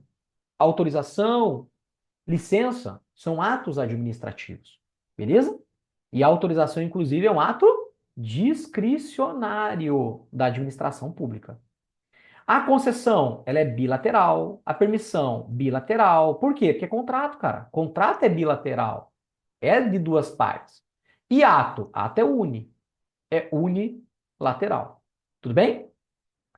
Ó, ontem inclusive, né, se vocês forem pegar lá, ontem no início eu falei lá da diferença de contrato administrativo, contrato da administração, contrato de adesão, contrato de gestão, contrato de eficiência, tudo bem? A gente caracterizou esses cinco contratos aí que a banca, o Sebrae tem cobrado bastante dentro de contratos, tá? Então tem que ir lá, como eu falei, né? Escalar aula para vocês também, integralmente lá, né? Que vocês não estavam ontem lá. Então, contrato administrativo, contrato de administração, contrato de adesão e contrato de gestão. Para que aplica o contrato de gestão mesmo?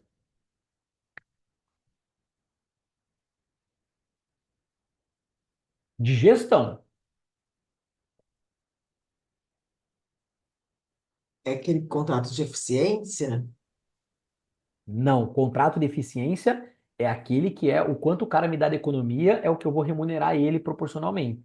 Isso aí tá lá no artigo 6º da Lei 14.133. Agora, o contrato de gestão, galera, é para quê? Ó, vou dar uma dica. Tá lá dentro de organização administrativa do Estado.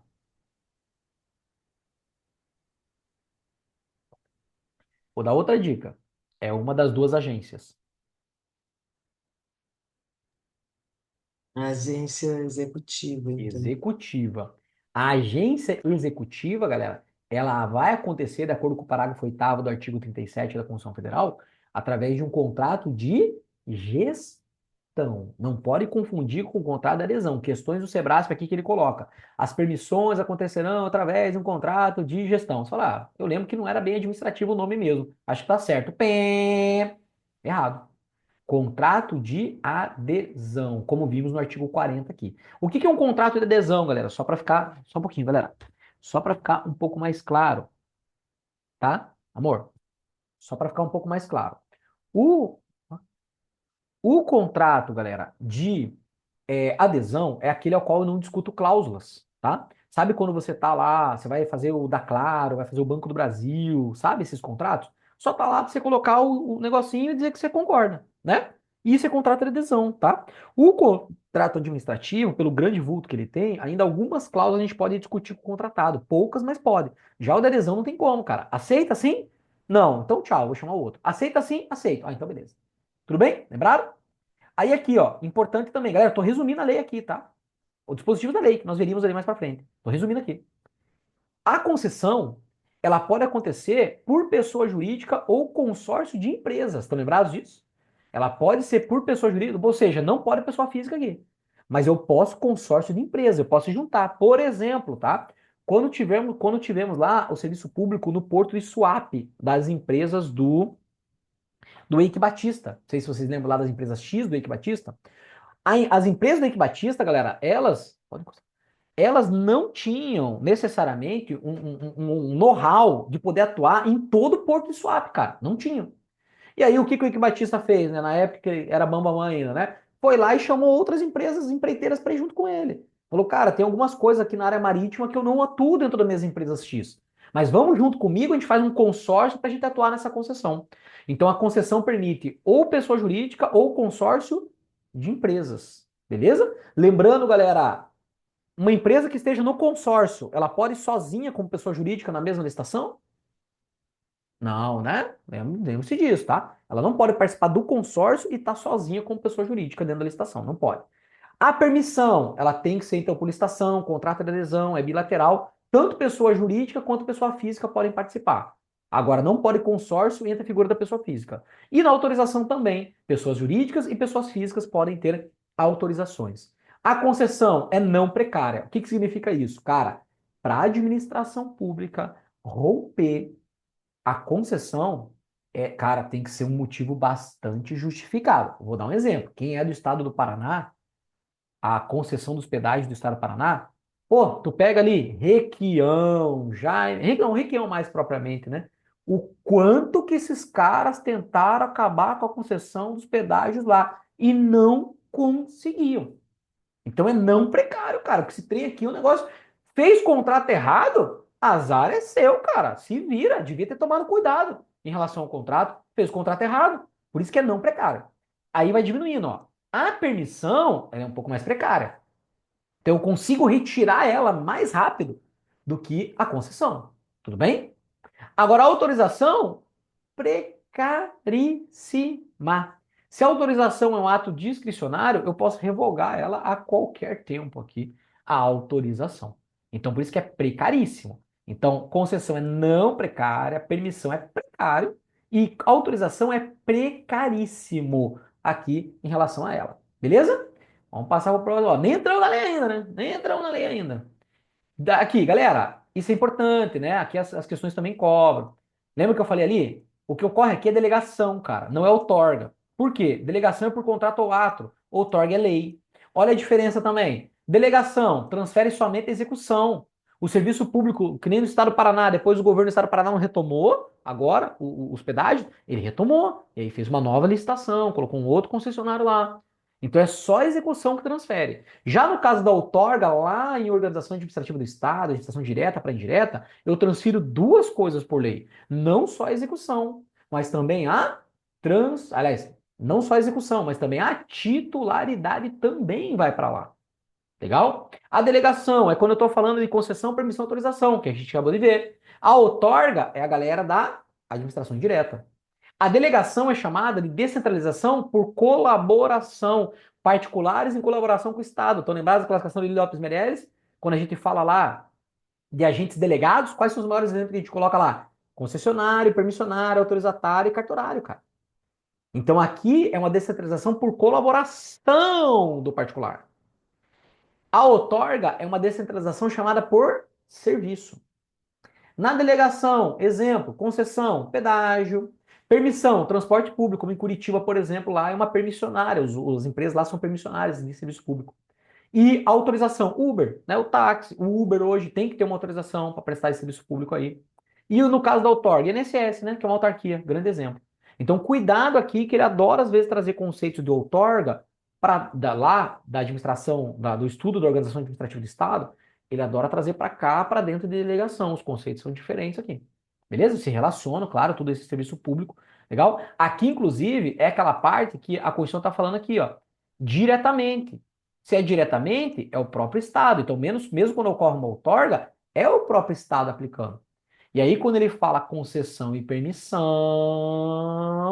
aí a gente trata de delegação. Tudo bem? Outra coisa importante, galera, essa diferenciação em relação ao uti singuli e uti universi, ok? Então ele cobra aqui também em relação a isso. Quando a gente fala que um serviço público ele é uti singuli, é porque ele é individual. Quando a gente fala que o serviço público é uti universi, ele é geral. Vai ter uma questão ali que o Sebrae cobrou agora em 2024, que eu trouxe para vocês ali. Já vamos ver ela ali embaixo, tá? Para a gente resolver. Uti singulo, né? Você consegue medir exatamente quanto você gasta. Energia elétrica. É um serviço público? É. Você sabe quanto que você gasta? Sim, vai lá na tua fatura, o quanto de quilowatts você gastou. E aí você sabe exatamente quanto que você vai pagar. Então é uti singuli.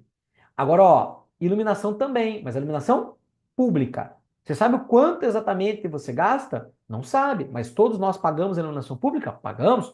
Então esse serviço público é classificado de uti universe, singular de singular, né? Singular de singular. Universe de universo, né? Eu não consigo determinar o quanto é para cada um, mas todo mundo pode, não é que der, não é que. Cuidado que tem perguntas assim, tá? Perguntas, cara, já caiu pergunta de banca pequena e esdrúxula, tipo assim, o cara é uma pessoa com fobia noturna que não sai à rua, não teria que pagar a iluminação pública porque não se utiliza dela. Cara, é uma questão assim muito ridícula. Eu não lembro que banca foi pequenininha, né?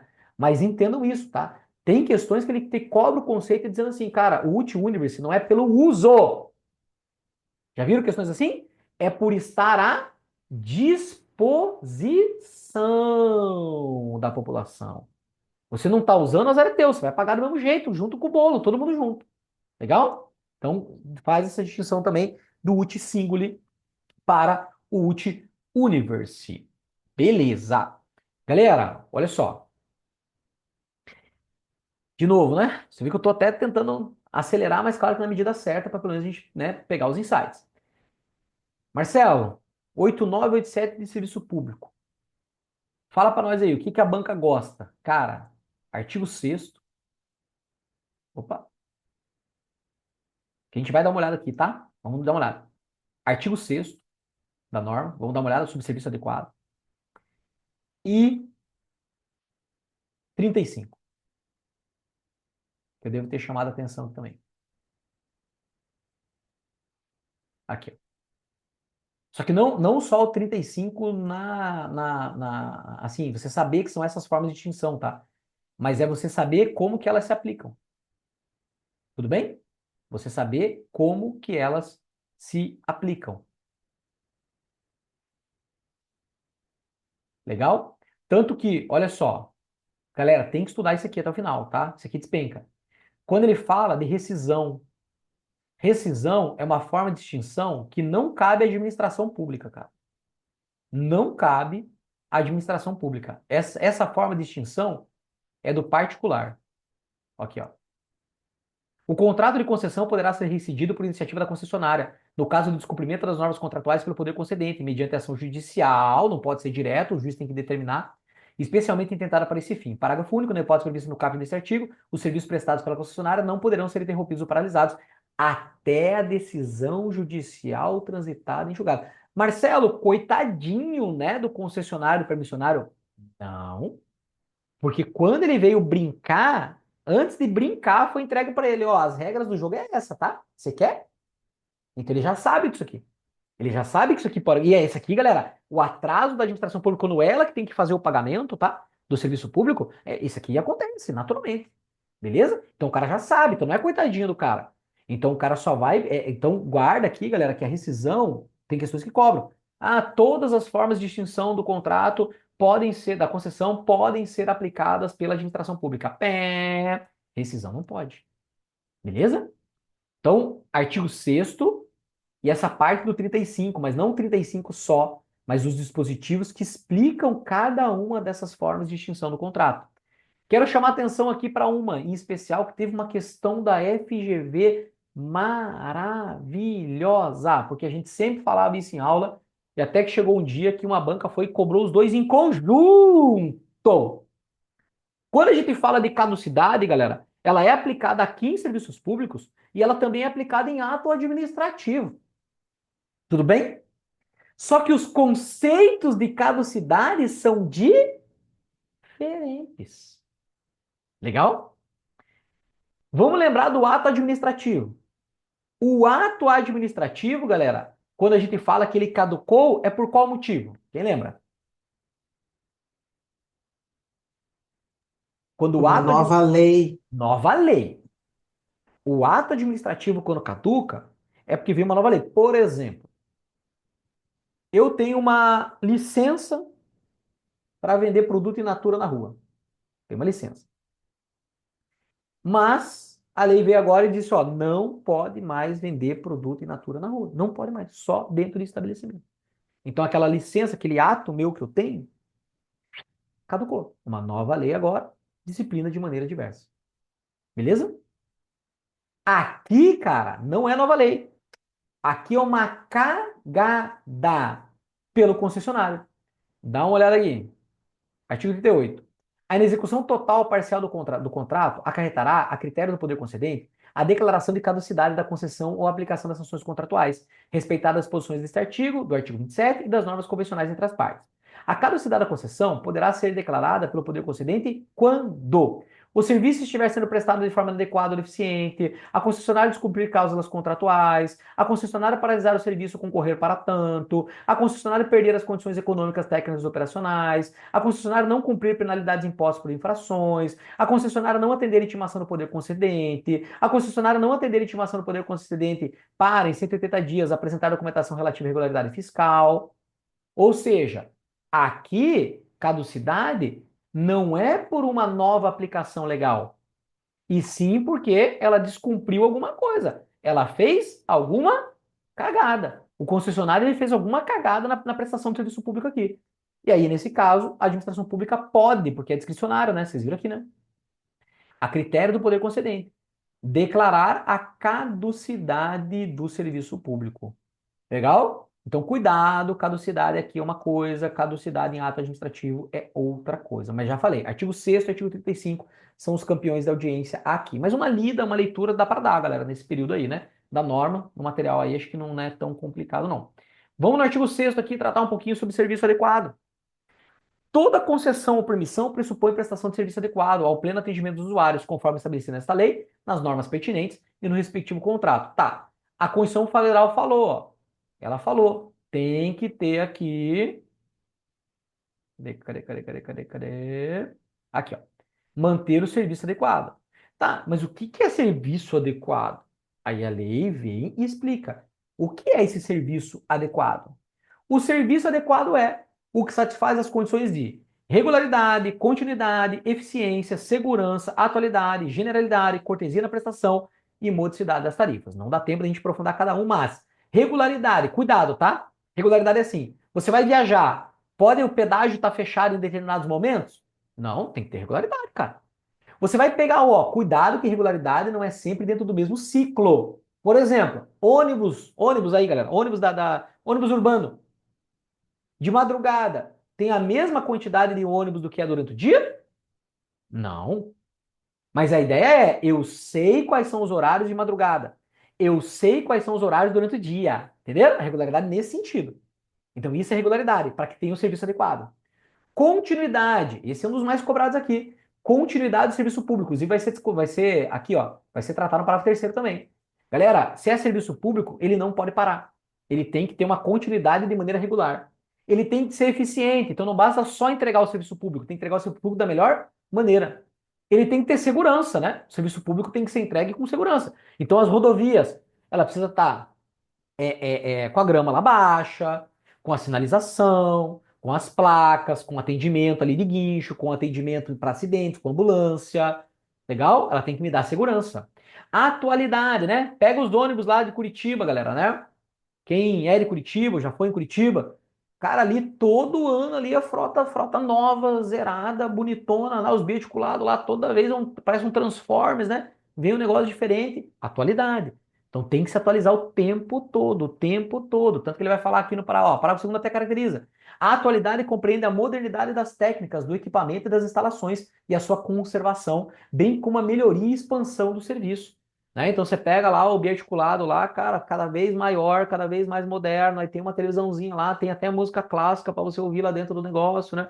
Aí você tá nos terminais de ônibus, tem televisões lá também no terminal de ônibus, né? Então tudo isso tá dentro dessa atualidade. O nome por si só, a semântica da palavra já fala. Generalidade, galera. Eu tenho que aplicar o máximo de pessoas aqui, né? Generalizado.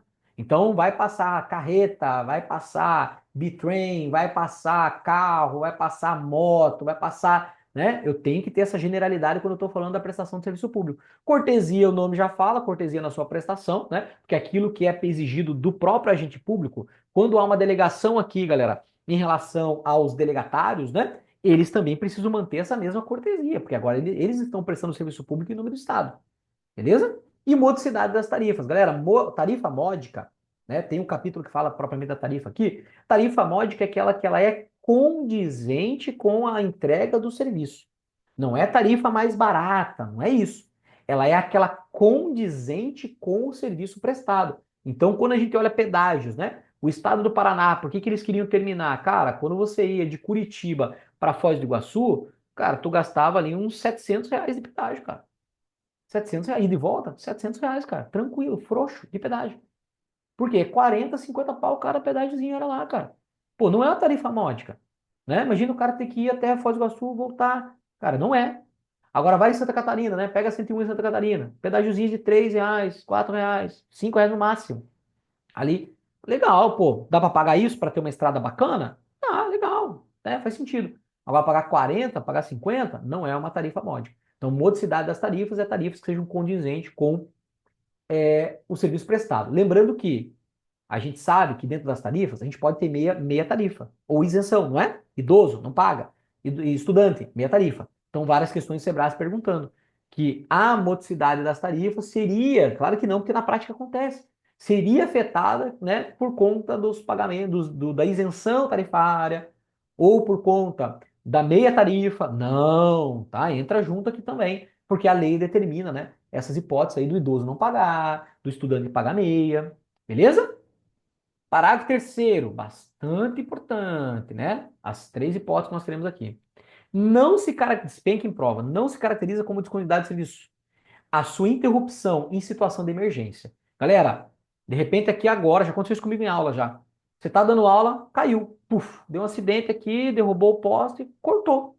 Emergência. Isso eu posso dizer que o serviço está sendo descontinuado? Não, cara, como é o negócio bateu o carro aqui na frente, acabou a luz, não tem o que fazer.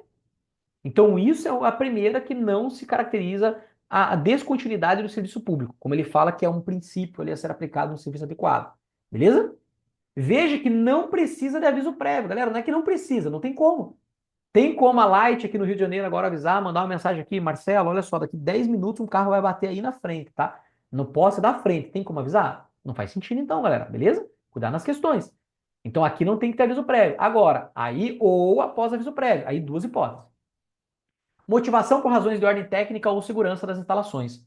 Então, esses dias aqui ficamos sem água aqui, 2 dias.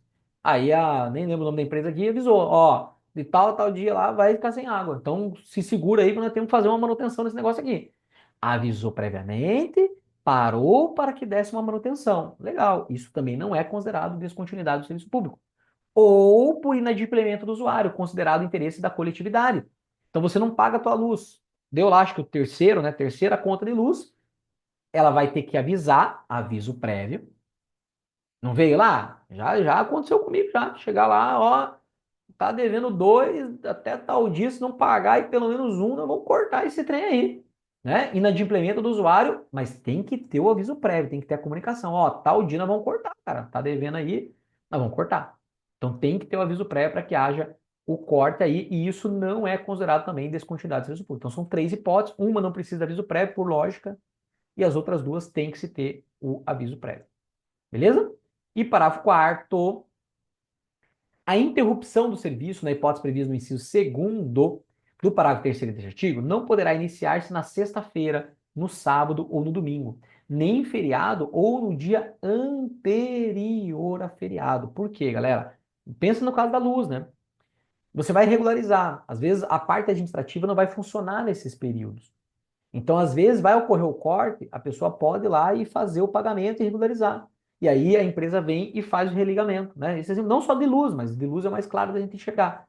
E aí a lei está dizendo, né, que nessas hipóteses, então, não pode ocorrer esse corte aqui do serviço público, galera, essa descontinuidade, sextas, sábados, domingos, feriados, ou no dia anterior do feriado, porque sexta-feira é dia anterior do final de semana. Então é final de semana e feriados, e nem nos seus dias anteriores, que é sexta ou o dia que antecede o feriado. Não pode ocorrer a interrupção nesses dias. Beleza? Justamente para que eu dê um tempo de reação do usuário, para que o usuário consiga restabelecer ali aquele eventual suspensão da prestação de serviço público. Legal? Então esse sexto, galera, inofensivo, né? Mas cai bastante demais da conta. E aí o 35, tá bom? Galera, vamos lá para a gente brincar um pouquinho de processos antes de ir para as questões.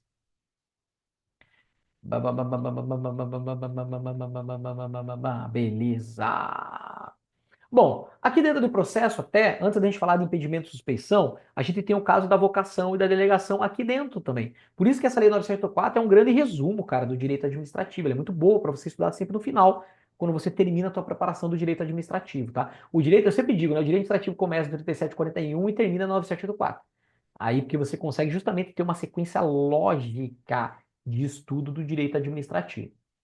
E aí, na Lei 904, ele vai tratar também de delegação à vocação. Lembrando, a delegação não pode acontecer lá no Denorex ou no Cenoura, né? Para decisões de recurso administrativo, expedição de ato normativo e competência exclusiva. Já na vocação, não pode se ela for competência somente exclusiva, beleza? A delegação ela pode acontecer em 2 sentidos. Ela pode acontecer para o lado ou para baixo. Já a vocação só pode acontecer em um sentido, de baixo para cima. Lembraram? A vocação, delegação, isso é trabalhado no 9784 também. Legal. Cai muito. Isso cai muito, tem que lembrar. Aí vem aqui no impedimento. Lembrando que a vocação e delegação, acho que até tem uma questão aqui que vai cobrar. A vocação e delegação ela é temporária, tá? Não pode ser permanente, tá? Tem que ser pelo menor tempo possível de maneira excepcional. Tanto a delegação quanto a vocação, tá? Legal. Impedimento e suspeição. Um dos dispositivos aqui mais cobrados dentro da 9784, cara. Beleza? Deixa eu até, peraí, deixa eu fazer até diferente aqui. Fazer um trem diferente.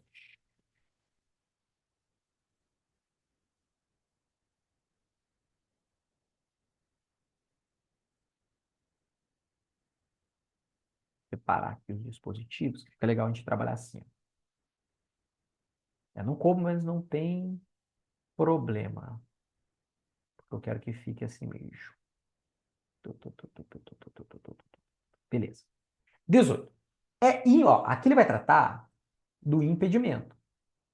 Aqui ele vai tratar da suspeição. São coisas diferentes. Tá? 18. Do impedimento. É impedido.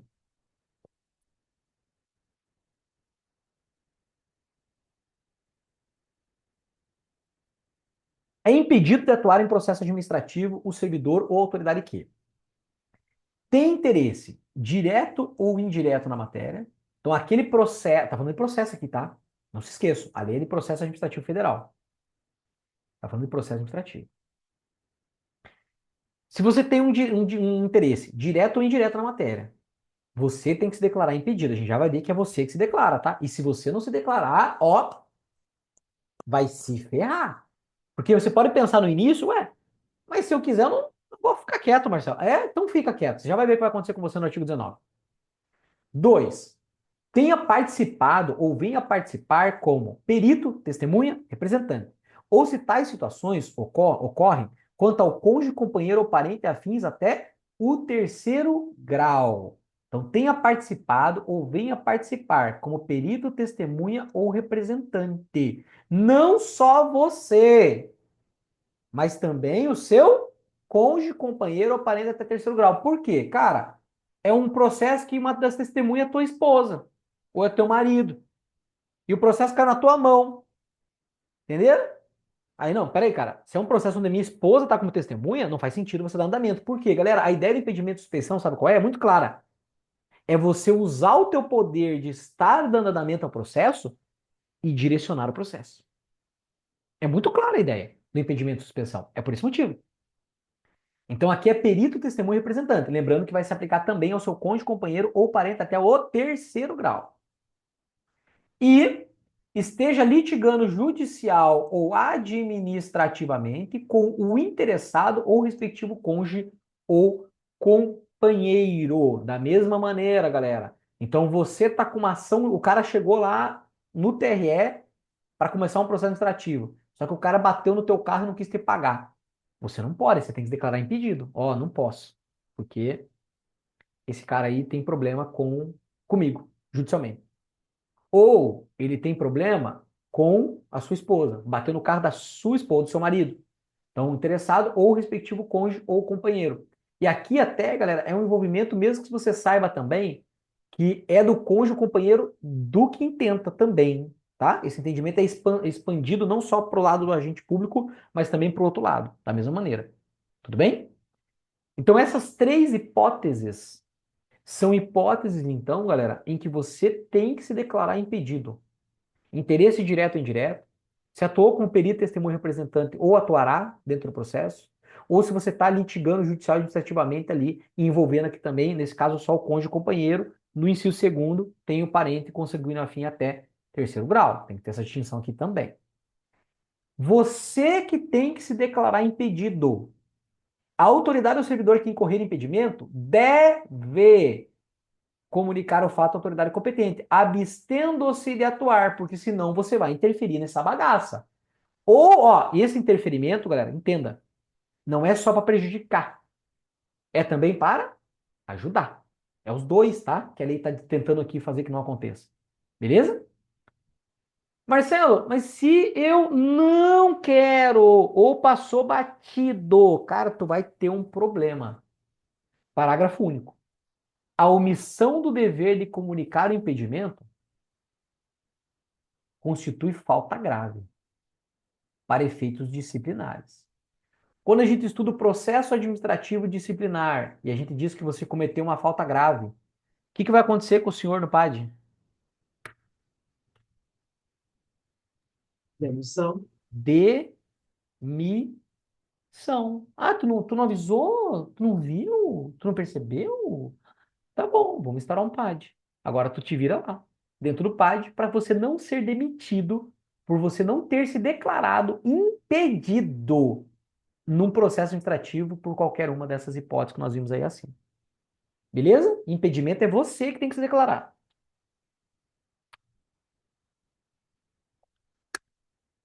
Já no caso da suspensão, já no caso da suspensão, poderá ser arguida. Então já não é você. É alguém que vai dizer que você é suspeito. E esse cara aí, se deixar no processo, ele vai se desviar. Ou ele vai prejudicar ou ele vai ajudar. E tanto que vai ficar bem claro nos dois exemplos. De autoridade ao servidor que tenha amizade íntima ou inimizade notória com alguns dos interessados ou com os respectivos cônjuges, companheiros, parentes e afins até o terceiro grau. Então aqui verificou assim, ei, peraí, A minha esposa brigou no salão de beleza com a esposa do servidor. E aí esse cara é o cara que está cuidando lá do meu processo lá na administração. Ele vai solicitar, ó, arguida suspeição aqui. Esse cara aí, ó, eu não tenho problema com ele, mas a esposa dele tem problema com a minha esposa. Então eu não quero que esse cara fique cuidando do meu processo, porque senão esse cara aqui vai me prejudicar. Inimizade notória. Ou amizade íntima, né? É um processo lá que tem duas partes. Uma parte é o cara lá no Facebook postando que fica fazendo churrasco todo final de semana lá, o servidor público com aquele cara. Aí o outro descobre. Aí o outro vai na administração, ei, outra parte lá do processo lá que fica jogando lixo na minha rua é do lado da casa de servidor. E eles ficam fazendo churrasco na laje lá todo final de semana. Eu não quero esse cara cuidando do meu processo, não.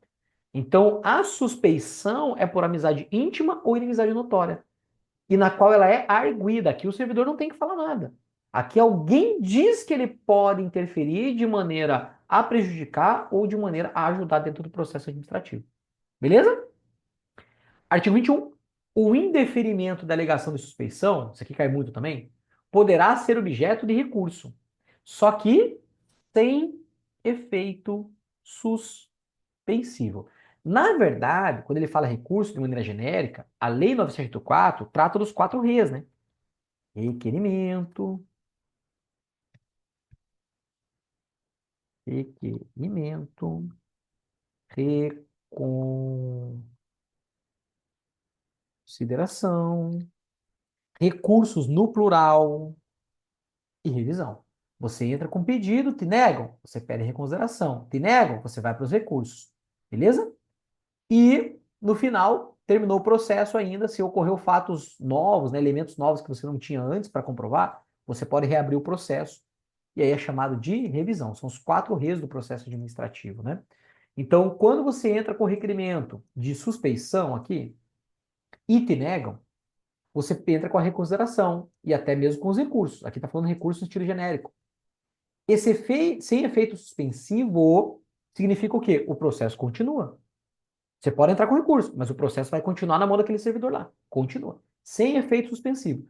Só que isso tem um nome, galera. Esse sem efeito suspensivo, na verdade, ele tem um nome. Esse efeito, na verdade, vai ser qual o efeito, o nome dele? Porque só tem dois. Ou é suspensivo ou é o outro. Se não tem suspensivo, o efeito, então, do requerimento aqui do indeferimento e dos recursos vai gerar qual tipo de efeito? Devolutivo. Devolutivo, só está devolvendo a decisão, não está suspendendo os efeitos aqui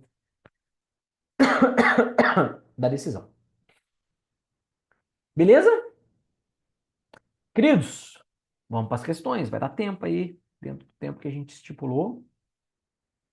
Todas de 2024, todas na nossa banca, 3 de serviços aqui que eu estou vendo, 3 de improbidade e 3 de processo administrativo para a gente poder brincar. Beleza? E 3 de processo administrativo para a gente poder brincar. Deixa eu pegar aqui o meu gabarito.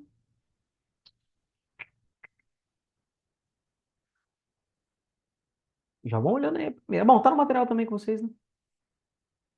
Tá no material aí também.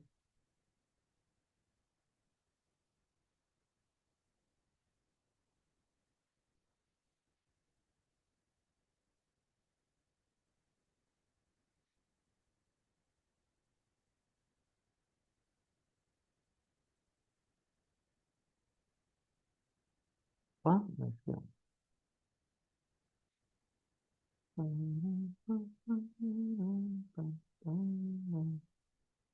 aí, beleza. Vamos para a primeira.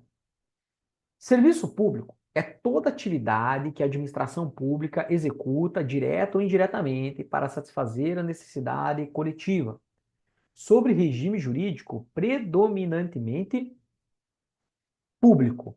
Galera, quando a gente fala que o prestador de serviço, né, o delegatário, ele vai atuar por sua conta e risco, através do contrato administrativo, ele tem que seguir os regramentos aqui da 8987 e do contrato administrativo respectivo e do contrato de adesão. Beleza? Até porque o que a gente transfere é só a execução, não a titularidade. Então, cuidado, apesar de serem pessoas jurídicas de direito privado que vão atuar, o regime jurídico é predominantemente público, aplicado aqui à delegação de serviço público.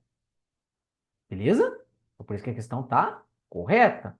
Daquele iniciozinho, né? Serviço público é toda atividade que a administração pública executa, ou ela diretamente ou indiretamente, por concessão, permissão, autorização, para satisfazer a necessidade da coletividade, do interesse público, sob regime jurídico predominantemente público, sim, porque o 8987, por mais, cuidado, não confundam com quem vai prestar o serviço. Aí é pessoa jurídica de direito privado, regra é, né, na maneira indireta. Mas aqui ele está perguntando qual é a incidência da norma sobre isso. É do regime jurídico administrativo, é do regime jurídico público, e predominantemente. Por quê? Porque eu posso aplicar de maneira excepcional aqui regras do direito privado. Por exemplo, volta aqui. A própria Lei 8987, deixa eu ver se eu vou achar rapidão aqui, senão eu só falo. Ela diz que eu posso aplicar, galera, aqui. Deixa eu ver se tá aqui.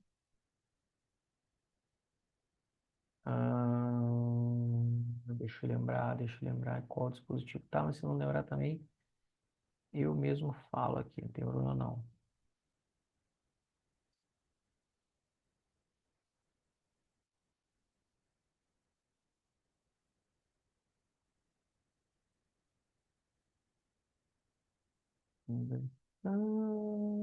Quando permitida.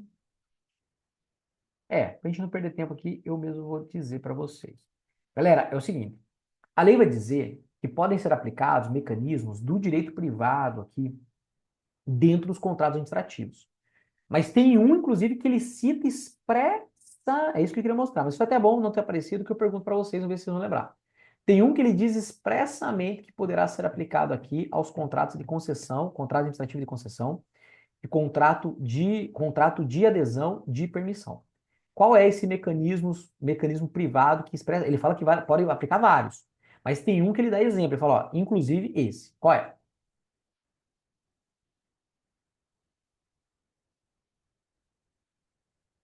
Vocês não lembram? Vocês não lembram, eu vou buscar então diretamente o artigo. Começa com A.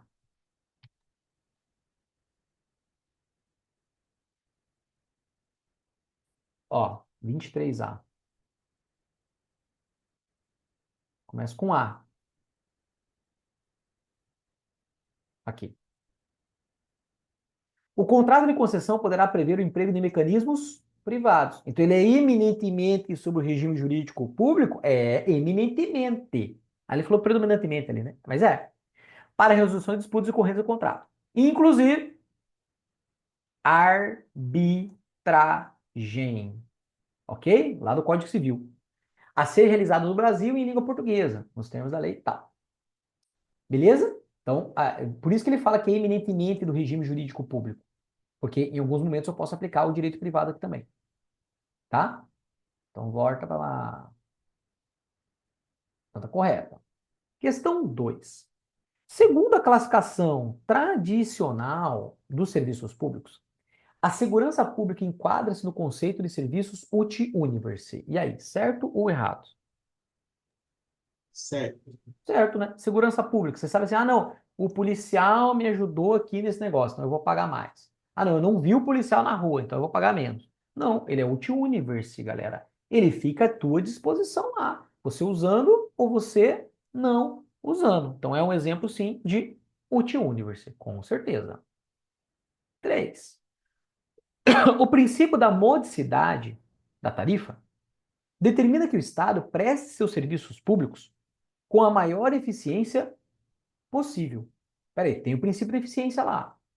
O da modicidade é ele entregar o serviço público com a maior eficiência possível?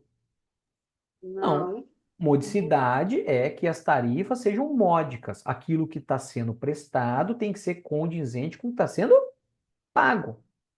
Legal? Então não é, porque eficiência tem um princípio separado lá especificamente. Tá? Então, indiretamente até a gente poderia discutir, mas de uma maneira direta, modicidade é com a maior eficiência possível? Errado. Totalmente errado. Agora de 8429, de improbidade administrativa 3 aí. Aplica-se a lei de improbidade administrativa ao parlamentar qualquer dos níveis de governo nos casos de crime de opinião.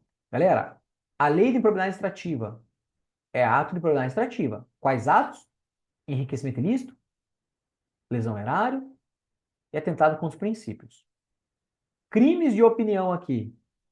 Eu trago para o 8429 no âmbito dos parlamentares para poder aplicar? Não.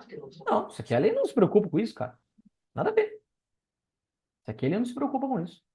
Não é o foco da lei de improbidade administrativa. Errado. Questão número 5. Constitui ato de improbidade administrativa perceber. Galera, se ele fala esse verbo perceber, tudo bem? É enriquecimento ilícito, lesão erário ou atentado contra os princípios? Enriquecimento ilícito. Enriquecimento ilícito. Dolosamente, vantagem econômica, direta ou indireta, para facilitar a aquisição, permuta ou locação de bem móvel ou imóvel no exercício de cargo público. Então, ele ganhou para executar uma coisa que depende dele na administração pública. E isso gera ele nem pergunta, né, se é enriquecimento. Ele só pergunta se é ato de improbidade, mas beleza, a gente classificou. Ele só pergunta se isso está lá em relação ao artigo 9º. Está lá no artigo 9º. Isso é ato de improbidade de enriquecimento ilícito. E mesmo que não tivesse ipsis litero que está lá, esse rol é um rol exemplificativo. E aí, se o cara está ganhando dinheiro em nome do cargo, independentemente do que seja, cara, é ato de improbidade. Porque o rol é exemplificativo, não é necessariamente que tem que ser exatamente a tipificação constante do artigo 9º. Beleza? Correto. 6. Aqui, se precisar, a gente volta no texto. A perda da função pública como sanção pela prática de ato de improbidade, em regra, aplica-se aos atos que atentam contra os princípios da administração. Tem que lembrar do quadro, e a gente viu que as 3 primeiras sanções que nós temos lá, suspensão dos direitos políticos, perda da função pública, e qual que é a outra? A terceira que está lá? São 3 iniciais. Perda do quê? Tem 2 perdas, uma suspensão. Perda do cargo. Qual a outra perda?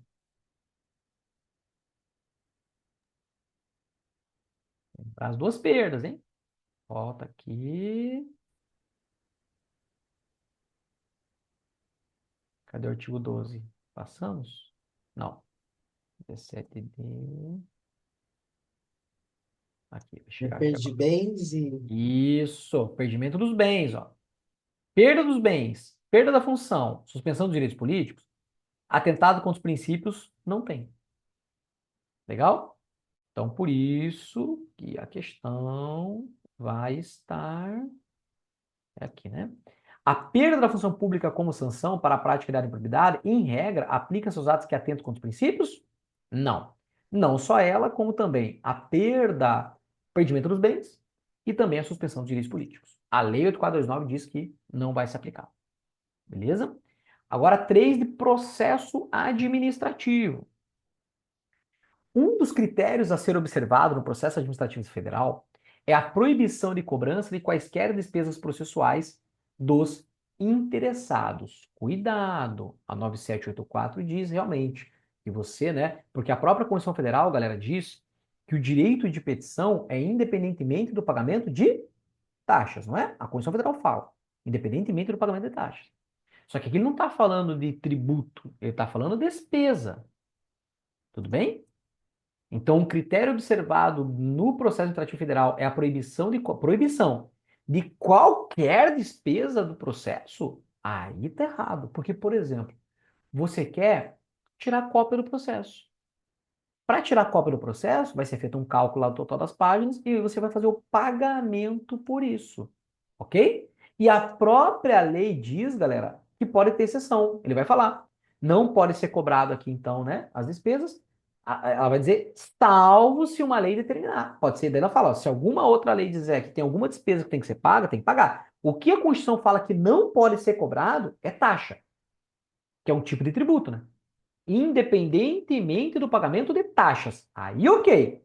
Legal? Agora, quando eu falo de despesas processuais, cara, é muito maior do que isso. É muito maior do que isso. Tudo bem? Então, por isso que está errado quando ele fala quaisquer, né, despesas processuais. Aí está errado aqui, porque a própria lei fala que ressalvar os casos especificados em lei, e a própria lei diz, galera, por conta ali dos emolumentos, tá? Então vai pedir cópia. Cara, a administração não vai ter a cópia de graça, às vezes o processo lá, sei lá, tem 400 páginas. Ela não vai ter de graça, ela pode tirar para você ter direito ao processo. Mas isso aí vai ser cobrado de você. Então, quaisquer deixa o item errado. Beleza. Questão. Opa, fugiu aqui um pouquinho. Vou colocar aqui. Vamos ler aqui embaixo. Se precisar, a gente volta no enunciado da questão. Por expressa previsão legal, a decisão que declarar inexigibilidade de processo licitatório deverá ser motivada, com indicação dos fatos e dos fundamentos jurídicos. Isso está no rol da 9784. A 9784 ela traz um rol de motivação. Nós sabemos que os atos administrativos, no COF Infomob, competência, finalidade, forma, motivo, objeto, todos os atos têm que ter motivo. Nem todo ato tem que ter motivação. E a motivação é a exteriorização dos pressupostos de fato e de direito que ensejaram o ato. Qual o maior exemplo que a doutrina dá e a prova cobra, né? Nomeação e exoneração de cargo em comissão. Não preciso dar motivação, não preciso exteriorizar. Mas se eu exteriorizar, eu fico vinculado à teoria dos motivos determinantes. Beleza? Então, lá dentro da lei, isso aqui até na 14.000 é a mesma coisa. Quando a gente fala lá, galera, que a regra é licitar e a exceção vai ser inexigibilidade por aquelas 5 hipóteses e vai ser na dispensa, ou na dispensável, ou na dispensada, para que eu vá direto para a chamada contratação direta, a própria 14.000 diz, cara, e não é um caso que eu não faço motivação. Ela fala, tem que ter motivação do ato de inexigibilidade ou de dispensa de licitação. Tem que exteriorizar os pressupostos de fato e de direito, que é quando eu somo o motivo com a forma. E os dois juntos criam a motivação, que não é elemento requisito do ato, né? Não pode esquecer. E a própria 9784 traz um rol exemplificativo na qual ele vai dizer lá: dispensa, inelegibilidade e licitação precisam ser motivadas. Então, por expressa previsão legal, a decisão que declarar a inexigibilidade de processo licitatório deverá ser motivada com indicação dos pressupostos de fato e de direito, né, indicação dos fatos e fundamentos jurídicos aqui? Sim. Ok? Mas isso é para o conhecimento já do direito administrativo, da própria 978, atos administrativos, né? Ato administrativo, é, 14.133 e também aqui dentro do rol na 9784. Beleza? E a saideira, galera. Saideira da noite aí, né? Mas nos veremos ainda quinta e sexta, né? Quinta e sexta. Amanhã não é com vocês também. Quinta e sexta a gente vai se ver aí também. Então, questão número 9. É permitida a avocação permanente de competência atribuída a órgão hierarquicamente inferior. A avocação inferior é legal, isso pode. É o único sentido, inclusive. Agora, galera, ela é temporária de maneira excepcional. Beleza? E por isso aí que ela estaria realmente errada, tá? Como estamos falando, peraí que tem uma dúvida aqui. Professor, na questão anterior, ela não falou do óleo específico. Isso não precisa estar explícito na questão? O entendimento da jurisprudência? Viajei. Não, é que é o seguinte, é que quando ela, aqui não foi a essência da pergunta. Cadê o dólar aqui? Puxa, anterior agora foi a 4, 5 a 6, né? Onde que ele fala do dólar? Aqui. Essa aqui, né? Essa aqui. Tá. É que é o seguinte, quando ele fala do dólar específico, não é quando ele está se remetendo ao nono, 10 e 11. Porque nono, 10 e 11, ele só fala de maneira dolosa. Quando ele não está falando das ações, do 9, do 10 e do 11, ele está tratando um conceito lá do que a gente viu inicialmente da lei, aí sim ele vai cobrar essa questão de que o dólar não pode ser um dólar genérico, tem que ser um dólar específico. Aqui é o próprio caput do nono, do 10 e do 11, que coloca de maneira dolosa, porque ele já disse anteriormente que é. Então aqui não seria um erro, não, tá? Então tem essa sutileza aí, a depender qual é a essência que o examinador está tratando em relação à pergunta. Beleza? É, faz 6 mesmo, né? Beleza, maravilha. Porque aqui ele está cobrando basicamente o que está lá no artigo 9º. Aí no 9º ele só fala doloso, não diz que tem que ser um dólar específico, conforme nós vimos no início da norma da 8429. Beleza? Galera, tá aí. 9 questõezinhas, 2024, nossa banca. Viu como estudou direitinho? Mesmo questões aqui que a gente não viu na revisão, né? A ideia nem era essa, trazer só o que a gente viu. A gente consegue ter condições de fazermos uma boa prova lá no nosso domingo, né? Maravilha, galera. Foi isso. Eu sei que é um pouco corrido, mas a ideia é essa, a gente tirar alguns insights, né? Não é estudar integralmente as 3 normas, né? Não tem lógica, nem daria tempo. Que isso aqui é um assunto de 10 aulas no mínimo para dominar esses trem aqui. Vocês já fizeram isso anteriormente, né? Beleza? Então, galera, excelente noite para vocês. Sigam firmes aí. Quinta-feira nos vemos em constitucional, sexta-feira nos vemos em eleitoral, inclusive lá na sequência da noite, lá na aulinha final lá também, só para vocês, galera de analista. Tá bom? Fiquem com Deus, Obrigada, galera. professor. Bom demais estar com vocês Boa aí. noite. Até mais, galera. Fiquem com Tá, Deus. Tchau, professor, tchau. obrigada. Eu que Obrigada. agradeço.